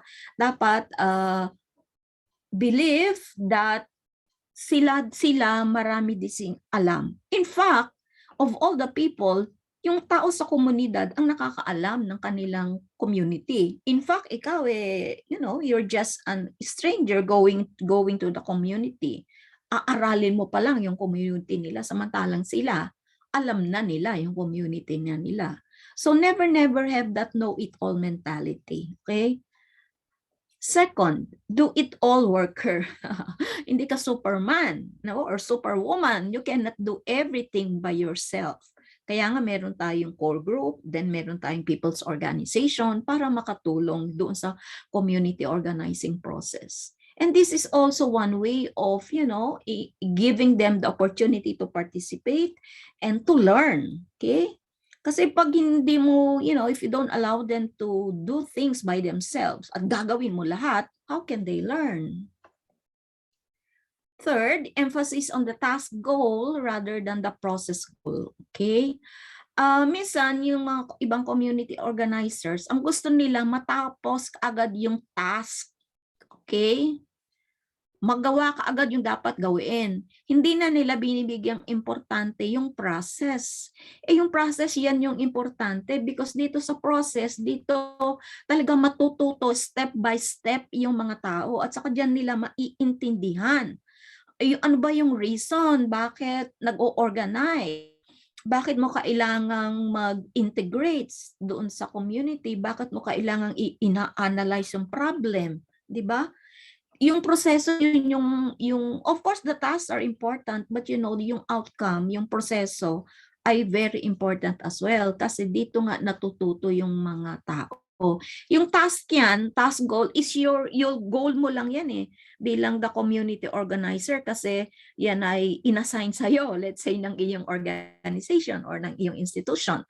But yung process, ito yung gagawin sa community, dito mas matututo yung mga tao. 4, as the community organizing as a package technology. Okay? Well, kanina I discussed the different steps, di ba? Steps 1 to 8 or 1 to 9. Pero yung mga nitty-gritty of that, of course, would depend from one community to another. Di ba? So, yung nga sabi ni Mira, ma'am, pwede, doon sa letter pala, pwede daw mag-share ng experiences ng UPLB. Pwede naman, kaya lang syempre yung sa dami-dami ng institutions sa UPLB, iba-iba din yung mga experiences, no? Experiences. Kasi nga very unique ang community organizing experience in one community compared to another community. So it cannot be really a package of technology. Kailangan mo mag-adapt, okay? Adapt with an A, no? O kailangan mo mag-modify. Okay? Doon sa mga steps na yun, pwede kang magdagdag, pwede kang magbawas kung hindi na kailangan. Yung sabi ko, kung ma-exist organization na, you don't have to put one kasi meron ng existing. Okay, eto na tayo. This is the last topic on community organizing. This is on the community organizing during the pandemic. Okay. From the preceding lecture or slides, we have known that ang objectives ng community organizing, of course, is to build communities, to engage communities, and to activate communities, no?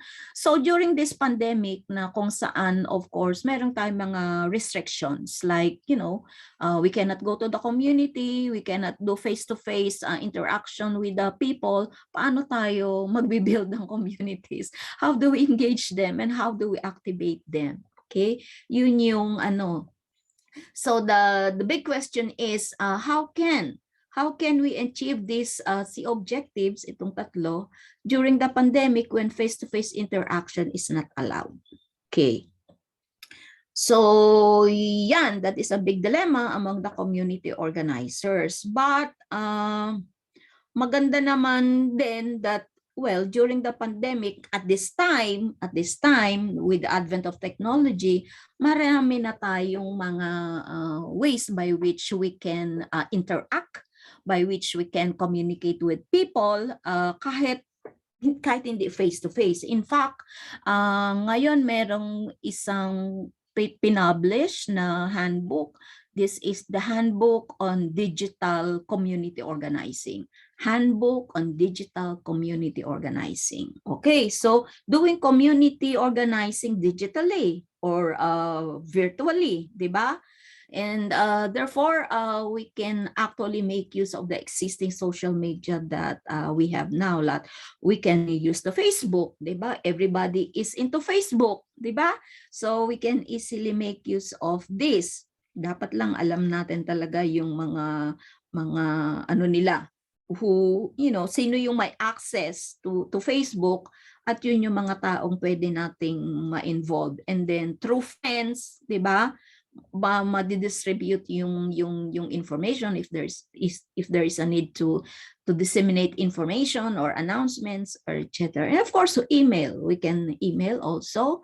We can use a text messaging, short message system or messaging. Then we can also use Instagram or Twitter. But according to the article that I read, ang pinaka popular would be Facebook and SMS. Ito yung very accessible to everybody, kaya we can continue on organizing with the use of Facebook, SMS, at kung maybe to a limited extent this other media. Okay. Wow, these are the alternative. Ano ba yun? Nahuhuli ang ano. Okay, so that is the last slide of the community organizing. At ito naman, I just put this because I do not want to forget this one kasi it was mentioned in the letter, no, yung UPLB's community experience. Well, my personal experience as far as community organizing is concerned, yung I said a while ago, yung community organizing in the Mount Makiling Forest Reserve, kasi yung reserve na yan, there are people living inside the reserve, and then there are a number of communities in the periphery of the Mount Makiling Forest Reserve. And yung mga taong these people or these communities, many of them are actually dependent on the reserve for farming. Okay, so when we did the study on the occupancy of Mount Makiling Reserve, we found out that yung occupants there can be divided into two. We have those living inside the reserve and those living outside the reserve but farming inside the reserve. Yun yung two types of occupants in the Makiling Forest Reserve. And so, being part of UPLB, our concern then, I was with the Makiling Center for Mountain Ecosystems then, as the head of the Social Forestry Division. And therefore, ang gusto namin talaga is the UPLB can work harmoniously, hindi kaaway, but we want to work harmoniously with the people in the occupants, we call them occupants, ng reserve. So, and then we thought that it would be difficult if we will talk to them one by one, individually, kung hindi sila organized. And so we did a survey of the different communities in the occupying inside the reserve and outside the reserve. And then we identified alin-alin yung mga communities na yon, and we tried to organize them. And then at the end, meron silang people's organization. So yung community inside the reserve, which is the Barangay Bagong Silang, that's the community inside the reserve, meron silang samahan. They have a people's organization, and therefore, when we talk to the people inside the reserve, siyempre ang kakausapin namin is the leadership ng people's organization. So, we talk to a small group, pero we make it sure na sila yung bahalang mag-transmit or mag-disseminate ng information na kailangan naming maipaalam sa lahat ng occupants, for the protection of the makiling of forest reserve. So as part also of the organizing there, yun nga, nakabuo sila ng organization. They have their set of officers, they have their CBL, their constitution and bylaws, and then every now and then the UPLB would talk to the different organizations. So hindi mo na sila isa-isahin kakausapin, but you talk to the organization, so that makes it easier for UPLB for the protection of the reserve. And of course, part of that is the training that they have undergone for to be effective partners in community protection. And then sabi nga namin, of course, you know that the Makiling Forest Reserve is our biggest laboratory, at UPLB. Kasi yan talaga isa sa role yan ng Makiling Forest Reserve is to serve as the laboratory ng UPLB. So yung nasa College of Forestry, they do their mga research there or their classes there, etc. And then even yung subjects in social forestry, kami din that we do research on social forestry, community-based forestry. Gusto syempre din namin that we do these things right there at the back of right there inside the Mount Makiling Forest Reserve. At nakakatuwa nga dahil whenever we want to do research there, kailangan namin magpaalam doon sa community, doon sa people's organization. And that is how we have empowered them. So, kailangan sila mismo yung magbigay ng go signal for us. And hindi naman sila mag-no, but we just need to explain them very well. Ano ba talaga yung purpose ng mga research namin that we do. At we collaborate, they collaborate with us and we collaborate with them naman as well. So yun yung aming experience with community organizing. But it's a very long story, pero shortcut na lang yun. Shortcut na lang yun. Okay, do I still have time, Rachel? Yes, ma'am. Sa inyong oras, ma'am. Okay, because I want to go the question and answer later naman when I finish. Okay, I want to go now to the next topic, okay, which is community planning naman. So sabi ko, when we do community planning, it's in the spirit of participatory community planning, okay? Okay, what is community planning? So this is how we define it. Community planning, it's a process. I think it's also a process that involves the formulation of long-range visions, goals, policies, and strategies for achieving social, economic, and environmental sustainability within a community in order to guide future community development. So this one, again, as a process, involves several steps, at saka ang role or ang kanyang objective is to achieve social, economic, and environmental sustainability. Gusto natin yung community natin ay maging sustainable through time. Okay, hindi lang sa isang aspeto, but in different aspects, social, economic, and environmental.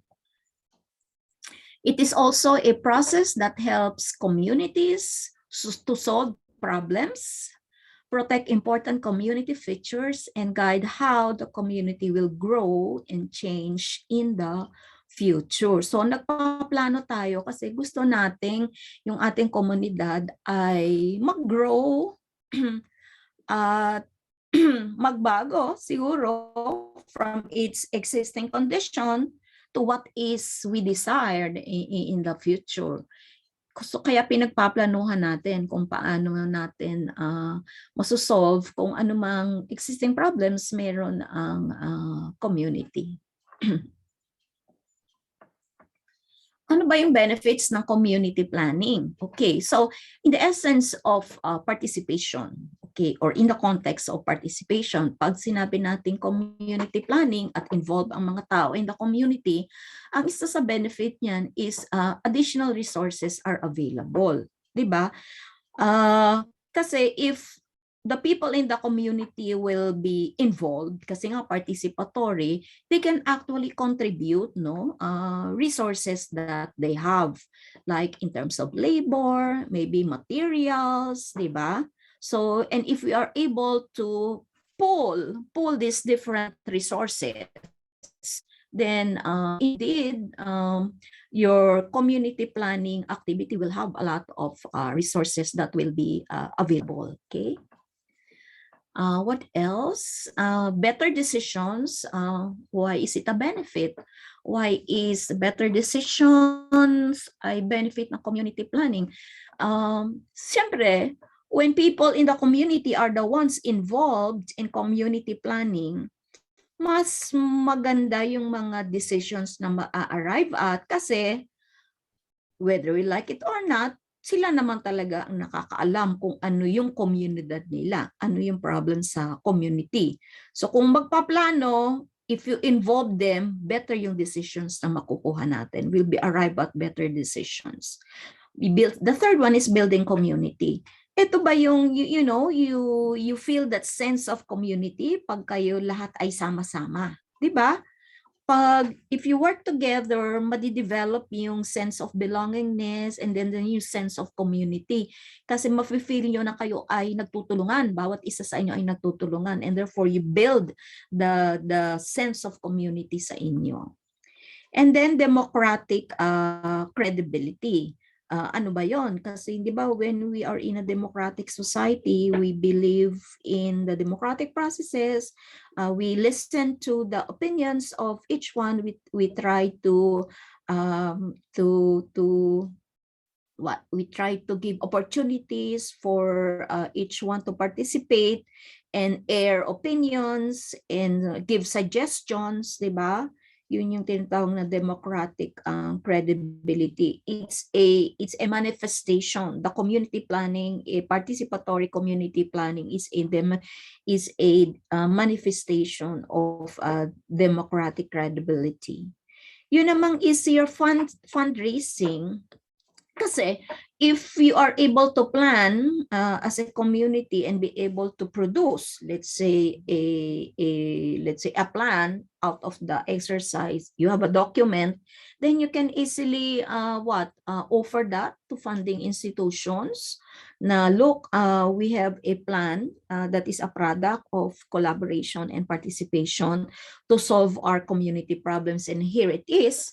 Then then they would easily fund that kasi meron ka ng document na maipapakita. And yung empowerment, well, empowerment is, when you give the people the power to decide for themselves. Kasi ikaw as the community, as the community development worker, this one, again, your role is just to facilitate, no? Yung mga tao pa rin ang magde-decide for themselves, okay? Especially if you're an outsider, you're not from the community and you are a facilitator, you still give them the power to decide in the decision-making processes that they go through. More appropriate results. Bakit more appropriate results? Because they were the ones who identified the problems, diba? So it's not anybody, just anybody identifying the problems, any outsider, but they themselves ang nag-identify ng problems. Okay? And then, kung sila mismo ang nag-identify ng problems, sila din ang nag-identify ng appropriate solutions, then we can say that, we can have more appropriate results. Peer development. This can be so because marami silang gumagawa. You can easily come up with a proposal, a project proposal, okay? And then you can easily get funding for that, and then when approved, implement. 'Di ba? So mas magiging mabilis yung tinatawag na development kaysa walang nagpaplano. Andiyan ang problema, walang humaharap, walang gumagawa ng pagpaplano, so the problem stays there forever, no? Without being solved. And then yung sustainability aspect here, one, we say that the community people own the project or own the process. Okay, since they already invested time and effort sa pagpaplano, siyempre they would cherish yung effort na ginawa nila for that. And therefore, they will try to maintain or sustain kung ano man yung kanilang pinaghirapan. Kasi naghirap sila dyan eh. Diba? Unlike yung mga project in the past na mga dole-outs, diba? Yung mga project, bibigay lang ng gobyerno, walang hirap ang mga tao, hindi nag-participate, diba? O edi who cares kung tapos na yung project, edi tapos na. So walang sustainability kasi hindi nila ma-identify yung sarili nila doon sa proyekto kasi they were never involved in the first place. So kung yung mga tao ay involved as in this participatory community planning, masusustain yan kasi mayroong investment. There is what we call ownership, no? Ownership of the process and ownership of the products na tinatawag. This is according to Waits.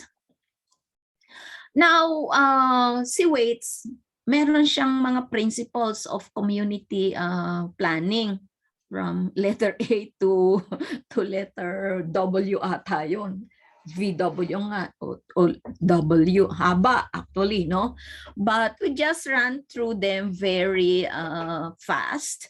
Ano lang naman to, they are, self-explanatory, no? So sa letter A, kasi nga alphabetical ang ginawa niya, meron siyang 1, 2, 3, 4, 5. Sabi niya, accept different agenda. Ikaw bilang community facilitator, okay? When people participate in the community, in the participatory community planning, you should bear in mind na kanya-kanyang interest yan or kanya-kanyang agenda yan. Meron yung iba sumasali kasi talagang gustong sumali. Talagang gustong mangyari sa community. Yung iba naman gusto sumali kasi may hidden interest. Di ba? Meron silang hidden interest. And then yung iba naman is wala na, nayaya lang, yung tipong ganon ba? So you should accept that iba-iba yung mga agenda ng mga taong yan. But pero towards the end, dapat they should be in unison or be in unity na ang magiging interest nila talaga is for the good of the community. Dapat i-set aside yung mga individual or mga hidden interest. Yung accept limitations, okay. Syempre, yung mga tao who will be involved in the participatory community planning, may kanya-kanya din naman yung mga preoccupations. Yung iba may trabaho, di ba? Yung iba ay may mga gagawin. So, sabi ni Waits, don't be discouraged kung minsan konti lang yung uma-attend sa mga planning activities, kung minsan naman madami. Don't be disheartened kasi you should accept the fact that may mga limitasyon din yung mga tao. May mga kanya-kanya din concern. Okay? Kahit tuloy lang, ang sabi ni Waits, tuloy lang yung mga activities. Accept varied commitment, almost the same as this one, no? Yung limitation and commitment. Yung iba magko-commit lang for 1 day, yung iba magko-commit lang for 1 week kasi may mga activities na gagawin. And then agree on rules and boundaries. Ano ba yung mga rules na inyong ipapa-implement in doing the community planning? That should be very clear to everybody. And then yung avoid jargon. Okay? Ano ba yung tinatawag na jargon? Yung jargon, this is actually, ito yung language that is certain group of people or individuals use. Like for example, yung mga community planners, they have their jargons, no? The technical terms. if you are a community planner at nandun ka sa community, avoid using those jargons. Dapat masimplify mo yung something that is understandable by everybody. Okay? Next, be honest. Okay? While the intention, of course, is to solve community problems, dapat, be honest to them that some of the problems may not be easily solved right away. So there is really need to prioritize, no? Kasi if you sabi do not promise the sun and the moon and the stars, di ba? So sabihin mo lang ano talaga yung kayang gawin nitong proyektong ito. And then of course related to that is transparent then. Well, yung transparency in terms maybe ano ba, like for example yung organization mo, what is really the purpose of doing that project, okay? Ano yung intention, anong intention ninyo? And then be visionary yet realistic. Pag minsan kasi pag visionary parang masyadong idealistic, di ba? Sabi, strike a balance between idealism and realism. Well, you can be utopian, pero dapat tingnan mo din na dapat realistic din yan. Build local capacity.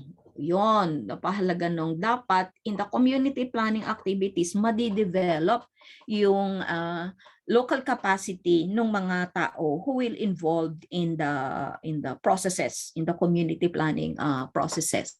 Okay? And that can be done if you involve them in the different activities. Sila ang gagawa ng mga different activities that are needed. Minsan, halimbawa, kung kailangan magmapa in the community, okay, kung meron namang eksperto on mapping, then you tap their expertise and let them do the activities that you need to do as part of your community planning. Letter C, communicate. Okay? Communication is indeed very important in community planning. Nowadays, it's easy to communicate because of social media. Okay? Ang daling mag-text, ang daling mag-message through messenger, etc. Encourage collaboration through partnership. Okay, in the community, possibly that there are different interest groups, no? And it would be nice if you would be able to identify what are these interest groups, and then you collaborate. You encourage collaboration among these different interest groups, like the groups of women, the groups of youth, the group of farmers, the group of fisher folks, etc. Kasi buong community naman yung nag-uusapan dito. Flexibility, okay.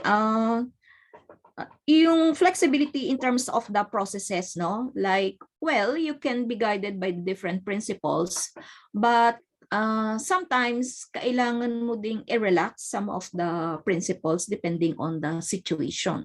So be flexible in the process, in the different processes. Focus on attitude. It is important that they develop the right attitude. The people develop the right attitude. While they may be developing the skills, the knowledge and skills, it is also important to develop the right attitude towards the community, towards the community. Focus on existing interest. Okay, ano ba yung mga interest ng mga tao? Kung alam mo yan, and then better to build on kung ano yung mga interest ng mga tao, kasi dyan mo sila maiengganyo to participate if they will work on what is interesting to them or what interests them. Okay, follow up for any activity that you have initiated and that you have implemented. It is important that you follow up these different activities. Ano na baga ang nangyayari doon sa different activities? Hindi pwede yung, na-implement tapos hinayaan na. Follow-up is very important. G, go at the right pace. Okay? So, wag naman yung minamadali mo ang bagay-bagay. Wag naman din yung yung ang bagal-bagal. Sabi nga, right pace, yung tama lang. Such that hindi naman mabobore yung iba. At yung iba naman ay, kung sobra namang bilis, hindi na makahabol. Hindi na naintindihan kung ano yung ginagawa. Go for it. Now is the time. Yung ba ang sinasabi? Kasi kung walang gagawa niyan, kailan pa? Kung hindi ngayon, kailan pa? Kung hindi mo susolusyonan yung problem ngayon, kailan pa? Kaya go for it. Like H, have fun. Kahit maraming trabaho, dapat masaya pa din. Okay? Kung meron joker dyan sa group, lagi mong pag-jokein, di ba? Because pag masaya kasi, gumagaan yung trabaho. We know that, di ba? Kung masaya tayo. Then human scale, ito yung kung masyadong malaki yung scope ng planning, pwede naman niyang hatiin into smaller groups just to become manageable. Manageable yung scale. For example, magpaplano ka ng buong barangay, pwede mong hatiin yan into purok or into sitio, di ba? Para mas manageable yung mga activities. I integrate with decision making. Okay, yung mga activities nyo as part of the planning, that should be integrated with the decision of the government or the LGU. Okay, so hindi ka naman pwede magplano na kalungat doon sa plano ng local government. So dapat naka-align or naka-integrate. Involve all those affected. Okay, so dapat alam mo sino yung mga affected ng problems in the community and involve those people. Kasi sila yung magiging interesado doon sa planning of the project that will solve that particular problem. Involve all sections of the community, sabi nga, walang maiiwan. Lahat ay kasali. Learn from others. Of course, other communities have had their experience in the past. Hindi naman masama that you ask, ano na ba yung naging experience nila, lalong-lalo na that, you share the same problem. You can learn from their experience. Local ownership of the process. Ito yung sinasabi ko kanina. Yeah? They should have the ownership of the process. The people in the community should have ownership of the process so that they will commit to that and to make the project sustainable. M, maintain momentum through monitoring. That's what I said a while ago. Yung follow up, okay? I-monitor mo yon, follow up mo para ma-maintain yung momentum. Mixture of methods, maraming methods that are available, pwedeng mag-combine ng the different methods that are appropriate, of course, and which are alam ng mga tao, kumbaga. Now is the right time. Okay, parang kanina, go for it, no? Kung hindi mo gagawin ngayon, kailan pa? Ongoing and ganda ng spelling, sorry. Ongoing and continuous involvement of it. Sorry for the wrong spelling. Ongoing and continuous involvement of the people in the community planning. Kasi once you have done, let's say, one cycle of planning, for sure next time around you need to plan again kasi posibleng meron na namang ibang problem na i-address. Letter P, personal initiative. Okay, plan your own process carefully. Hindi bara-barabay, sabi nga hindi bara-barabay. Plan for the local context, yung local context ng community, prepare properly, process as important as product. Yung proseso daw is as important as the product. Okay? Sabi ko din kanina, yung process, this is the learning, this is the learning phase. Before you even reach the product, yung proseso is important. Okay? And it is in the process that people get to learn. Professional enablers. It's not bad then to seek the advice of professionals in the community planning. Okay? Kung merong mga professionals in the community, why not? Pwede din naman tayong mag-seek ng help from professionals outside, especially from government institutions. Q, quality, not quantity. Okay, di ba? Sabi kanina sa umpisa, people have their limitations, people have their different commitment, people have different agenda. Sabi ni Waits, di mo naman kailangan actually ang maraming tao, quality is important. Kung sino talaga yung dedicated, yung sincere, di ba? yung talagang may willingness, kahit iilang tao yan, okay, ay pwede talagang mag-move yung planning. Tapos, ganyan kasi yung mga tao pag nakikita nila na successful at may kahihinatnan, saka pa lang sila naiengganyo, di ba? Meron kayo niyang theory sa extension, yung mga laggards, di ba? Late makisali, late mag-adapt. Kita mo, gusto nila makita mo na yung resulta. Sabi nga nila, to see is to believe, di ba? Sometimes they do believe in that. To see is to believe. Reach all sectors, okay? Walang iiwan, record and document. So this one is very important so that meron kayong babalikan. Meron babalikan yung community. Ano bang nangyari? And this, of course, this is a good document to refer to for future activities. Then respect cultural context, okay? Lalong-lalo na nga that, you are from outside the community and you work doon sa community na yon, you respect their culture. Then respect local knowledge, similar to this, of course. Then S, shared control. Yung shared control, ibig sabihin yan, control, shared decision-making, no? Decision-making.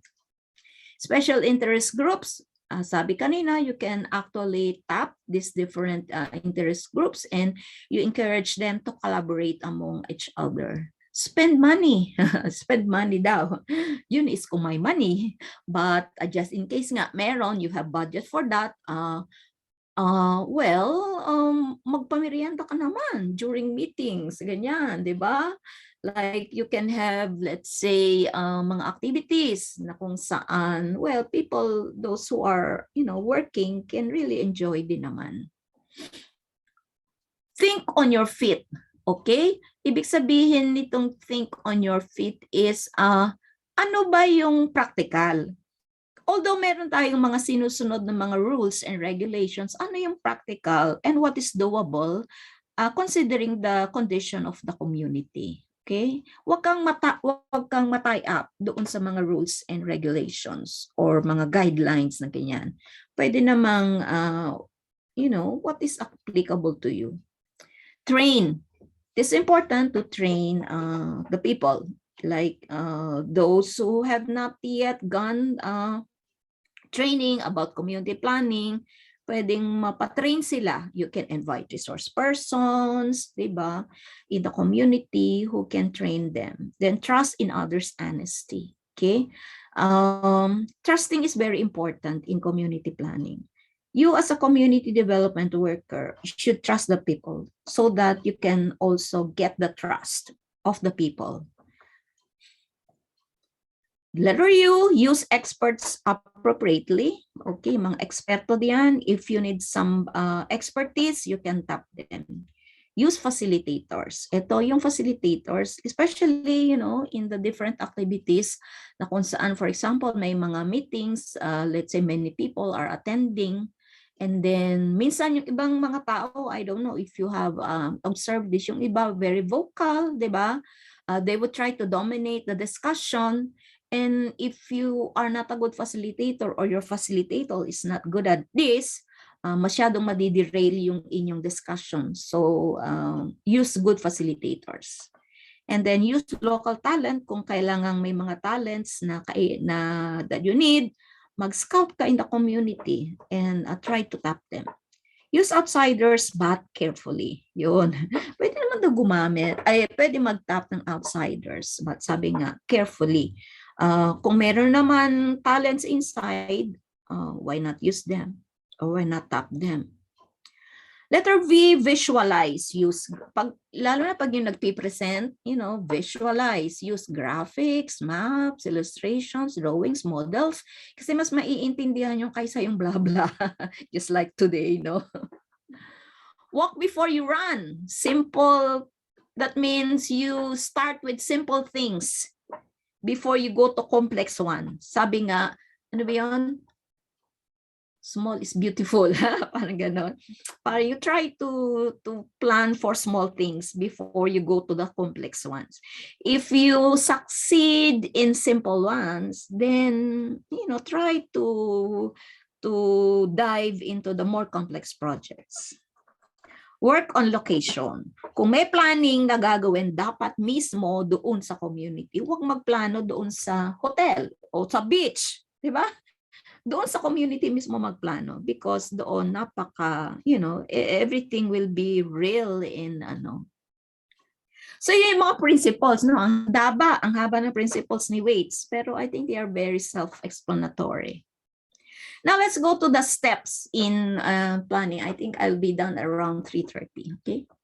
Steps on community planning. So itong steps na ito is divided into 2 phases. The phase 1 is the preparation of the plan, okay? So in here, what do you need to do? First, you should develop a genuine interest among the people. So yung role mo dito is the community facilitator or you're a community development worker. Okay? So bago magplano-plano sa komunidad, dapat ma-develop na muna yung genuine interest ng mga tao. Dapat andun talaga yung interest ng mga tao to do the planning. Okay? Kasi kung hindi sila interesado, ay nako, sino ang magpaplano? Halang namang ikaw lang. So, who will benefit sa ganong proseso? Hindi naman sila magbe-benefit kung hindi sila magpa-participate, di ba? Kasi yung planning, that's for the community. It's not for you. It's not for the community development work. It's for the people in the community. So, dapat na andun talaga yung interest nila in the community planning because in the first place, kaya nga nagpaplano dahil gustong improve yung community, may problem na kailangan solusyonan, etc. And then, kailangan mo ng planning body. Siyempre, although sinasabi kanina doon sa principles, you involved all the sectors, etc. Of course, it's a reality that everybody cannot be involved in the planning, di ba? In the planning kasi masyado namang magulo yun. Of course, dapat meron kang planning body which is a small group compared to the whole community, di ba? And then yung planning body na yan yung magpa-facilitator ng planning process. Okay? And then magkakaroon ka ng community survey para malaman kung ano ba talaga yung kailangan ng for a while may kailangan lang pirmahan. Ilang kopya? Okay. Thank you. Yun. So, yun, formation of a planning body and then, community survey. Yung community survey, of course, ang gagawa na niyan, yung planning body na. Sila na ang gagawa niyan. Para alamin kung, what needs to be done, anong kailangang pagplanuhan, ano yung kailangang i-include sa planning, etc. And then base map preparation, map of the community or part of the community na kailangang yung pagpaplanuhan, and then determining the actual community needs. Then conduct of public hearings and consultations. Ito yon. Kasi nga, you cannot include everybody in the planning body. So whatever has been decided upon by the planning body, that has to be communicated to the wider community. Okay? Dito sila makaka-involve. Kasi dito they can give their feedback kung ano man yung napagdesisyonan ng planning body before you can even come up with the preparation of the comprehensive plan. Okay, so meron kang initial plan, maybe a draft plan to address the problem that has been identified, and then ipapakita mo ngayon to do sa wider community. So you have to invite them through a meeting, and then they will give their feedback, and then i-input yung kanilang feedback doon sa comprehensive plan. And then that's the time you finalize and adapt the plan. Okay, and then you have to ratify the plan. Minsan yung ratification is like, for example, maybe a resolution of the people's organization or a resolution of the barangay, depending on the situation. And then the phase 2, this is the plan implementation. So you now implement the plan that was done. Kung depende yan sa time frame na na decidean. And then after implementing the plan, then you have to follow through. Follow through is essentially, monitoring the implementation of the plan. And then later on, you have to evaluate. Okay. Titignan mo kung naging effective ba yung ginawang pag-implement ng plano, na solve ba yung problem, because the plan was meant to solve a particular problem or problems. So no solve ba yun? And then based on the evaluation, you can do actually a replanning. So you see, this actually is a cycle, no? The community planning is a cycle. Kasi sabi ko nga, maybe you can solve one problem, then next time around another problem pops up, and then you can actually, it's a continuous process depending on the need. What are the advantages and disadvantages of community planning? Yung advantages, one, it provides two-way communication. Bakit two-way communication? Because you as the community development worker or the facilitator, you are communicating with the people in the community, diba? And then they communicate naman. And during meeting, talagang nag-uusap. And therefore, there is a two-way communication. There is a feedback system during this different meetings.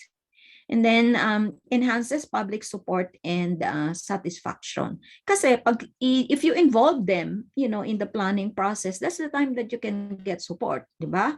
Kasi kung hindi mo sila involved, how can they provide support?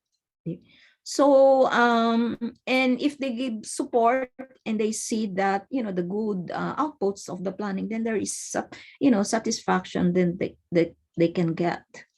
Then overcomes challenges. Syempre, when you do planning and you are faced, and the community is faced with different problems, and then through planning you are able to solve this problem, diba? It gives the community satisfaction because na-overcome nila yung mga challenges nila. Okay? What are the disadvantages naman? Well, in the first place, it's time consuming. Yung proseso na yon, yung phase na yon, mahaba yon. Hindi lang yon 1 or 2 pages, but it's a long process. Yun na lang pag-identify ng problem, and then agreeing and prioritizing ano ba yung problem na ilalagay natin, na isosolve natin through the plan, etc.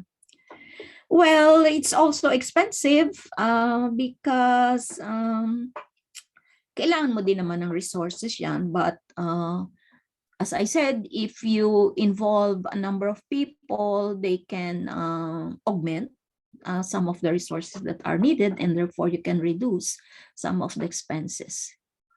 Well,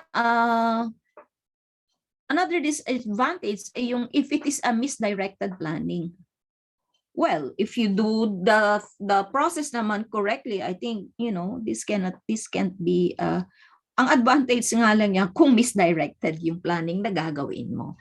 But if you do it the proper way, then I think aside from the time consuming and the cost involved, you will benefit from its advantages. I think this is my last slide.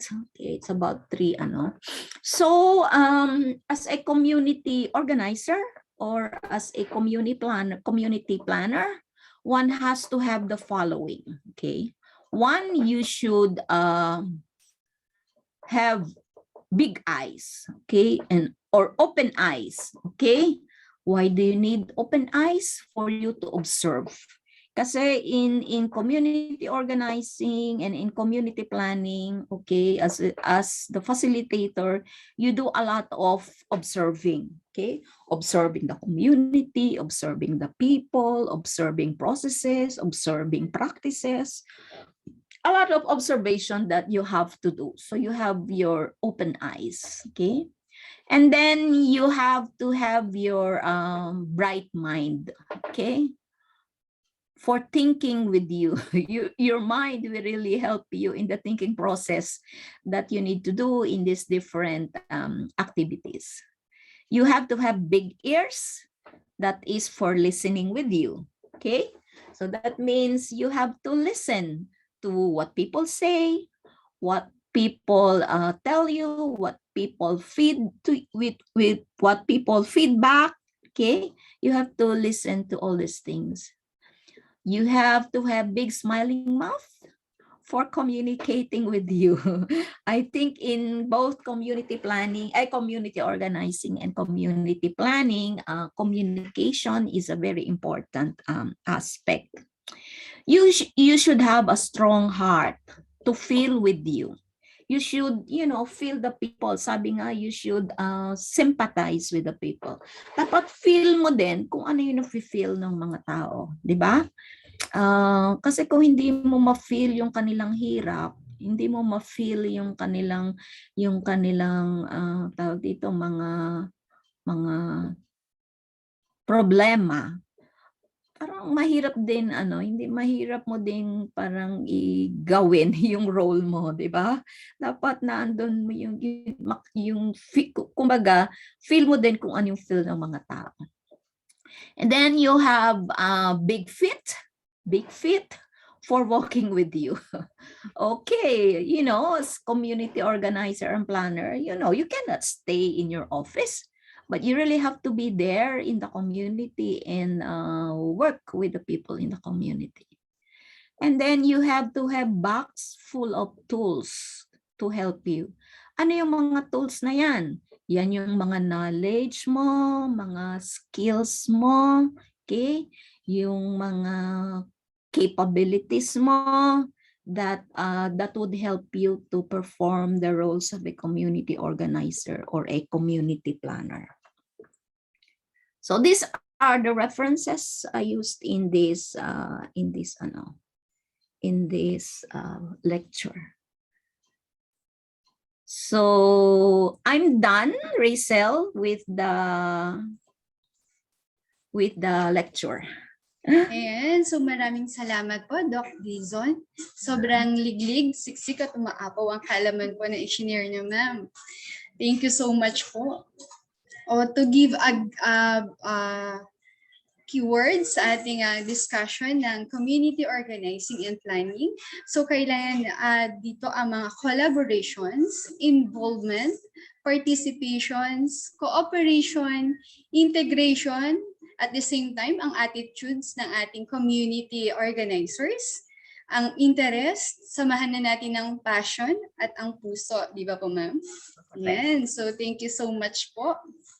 Sobrang nabusog po kami sa kaalaman na inyong ibinahagi ngayon. At syempre, sa experience po ng UPLB na inyong ikinuwento sa amin. Shortcut. Thank you so much po. So ngayon, dadako na po tayo sa ating question and answer, ma'am. Okay. Mula po sa ating Zoom question, ma'am. How can we best restore community people trust po, which resulted from failure of previous community development projects and initiatives? Any best strategy po to heal and regain people's trust and confidence and eventual participation back for continuing projects po? Okay. So ang context dito ay merong naging project in the past na nag-fail, no? Nag-fail, and therefore the people lost their interest, they lost their siguro confidence kung doon sa or trust doon sa nag-implement ng project. Okay, so sa akin it is very important that as community organizer or planner, alam mo kung ano yung istorya. Alam mo yung istorya, anong nangyari, 'di ba? Anong nangyari during that time, okay? Pwede kasing maraming reasons kung bakit nag-fail, 'di 'Diba? Ito yung part nung sinasabi ko kanina na reflection and evaluation, ano. So, dapat mong malaman ano yung istorya, bakit na-fail, ano yung reasons. And then, if you know kasi kung ano yung mga reasons for the failure, siyempre, you will try this time na ikaw yung nag-i-implement, you will not duplicate that one. 'Di ba? Kumbaga, hindi mo gagayahin kung ano yung nangyari yon. And therefore, pwede mo kasing ipakita rin doon sa tao that this time, iba naman yung proyekto, iba-iba naman yung proyekto, iba naman yung nag-i-implement, at pwede mo ding sabihin, syempre, of course, this is, and you can do this through proper explanation to them. I-explain mo talaga ano yung role or ano yung objective ng inyong project. At pwede mo din sabihin talaga na sometimes talaga nangyayari yun na nag-fail. But you see, failure is something that we can learn on. Hindi naman lahat ng failure ay negative, 'di ba? Kung ang failure natin will teach us to be better, then that's not failing. Still may positive pa din yun. So sa akin yun, dapat malaman ano yung naging dahilan ng failure. Okay? And try to address that kakulangan para this time it would be much better. It would be much better, and that you will be, yun din kasi parang sa akin din, dapat talaga i-engage mo yung mga tao di ba? Yung tipong umpisa pa lang engage na sila. So kung ano man yung mangyayari, alam nila yon. The everything that has happened or that will happen, alam nila. Okay?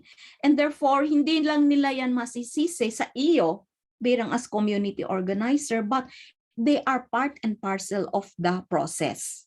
So walang mangyayaring sisihan doon kasi sila ay involved, sila ay engaged, di ba? That's my answer. I hope I answered it.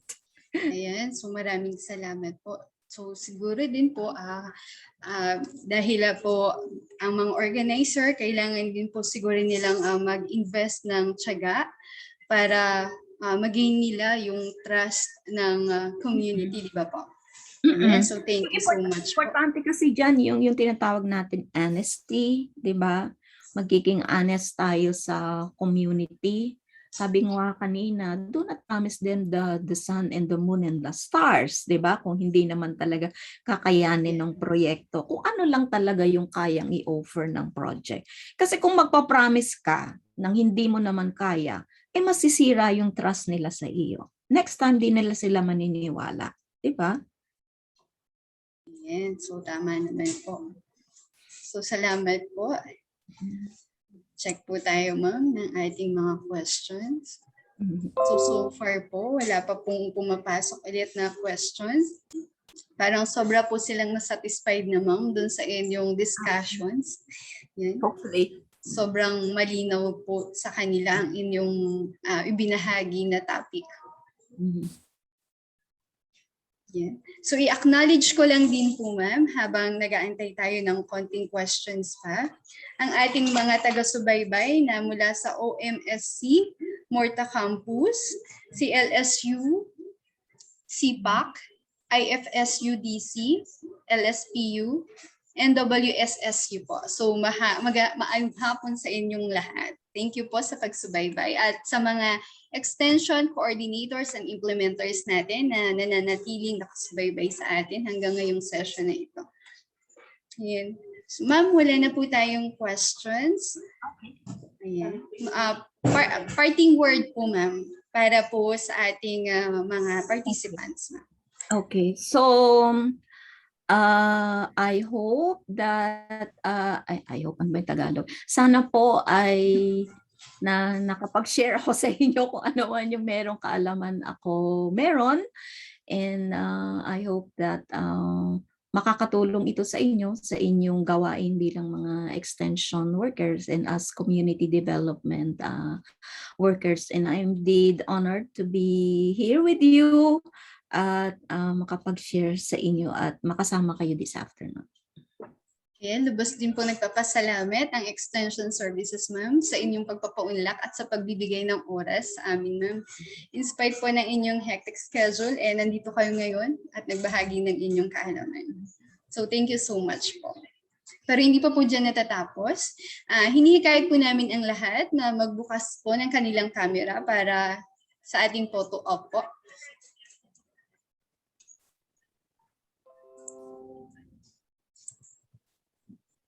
Yan.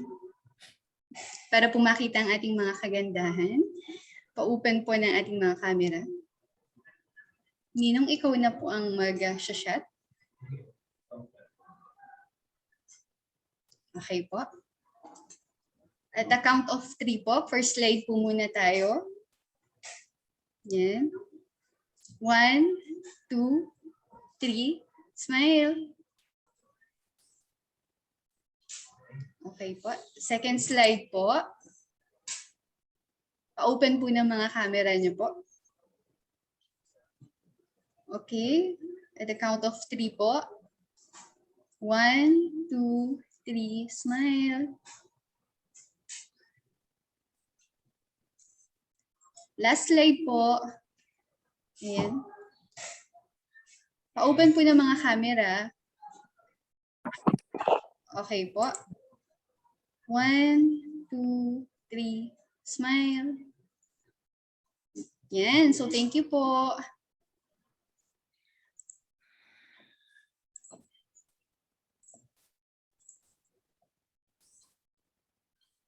Pero syempre, hindi magtatapos ang ating hapon. Dadako tayo para ibigay ang ating certificate para sa ating butihing tagapagsanay ngayong hapon.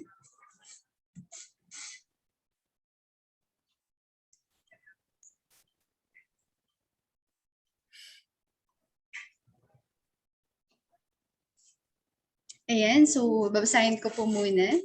Republic of the Philippines, Cavite State University, Indang, Cavite, presents the Certificate of Appreciation to Josefina T. Dizon in grateful recognition of invaluable expertise rendered as resource speaker, leading to the successful holding of Session 4, Community Organizing and Planning, webinar workshop series on extension for coordinators and implementers, held on November 18, 2021 via Zoom and Facebook Live, will be signed by Camilo A. Polinga, Officer in charge of Office of the University President. Yan. Congratulations, ma'am, and thank you so much po. Thank you so much po, ma'am. Ayan. Thank you, Ben. Thank you po. Maraming salamat.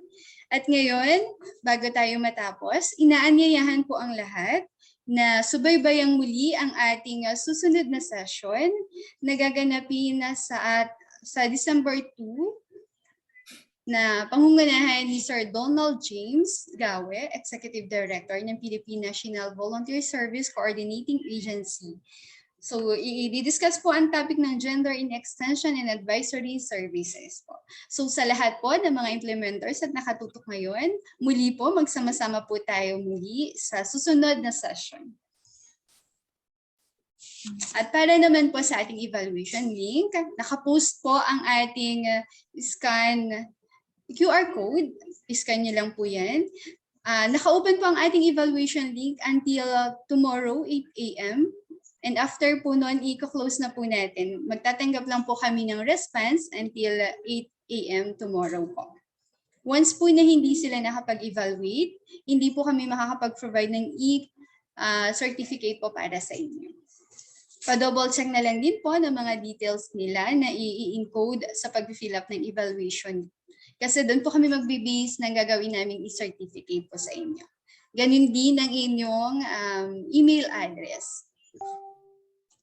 Manatili po tayong nakaantabay para po sa ating kabsuhin. So maraming salamat po at isang maligayang hapon sa bawat isa.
Hello po. Nais po namin ipaalala pala sa inyo, ma'am, na ang atin pong session 5 ay may gaganapin po tayong session by November 24 sa pangunguna po ng ating tagapagsanay na si Dr. Elmila Magkawas, at ang topic po na i-discuss niya ay Packaging of Extension Proposal. So magpa-post po kami ng update sa ating Facebook Live, ay sa ating Facebook page sa Cavite State University Extension Services page para po makita niyo po ang update. So maraming salamat po sa lahat. Ingat po and God bless po. Thank you po. Thank you so much po, Dr. Dizon. Ayan po. Sa kasalukuyan po kasi si Ma'am, nakasalukuyan lang daw po si Ma'am Mira na nakasalang pa sa presentation po, presentation po ng aming manual. No problem. Sa extension manual. Opo. Kukontak na lang po kami, ma'am, sa inyo. Opo. Salamat po ng madami. Thank you rin po sa lahat ng umattend. Okay po. Permission to end na po ang ating Facebook Live as well as po itong ating Zoom room po. Ingat po.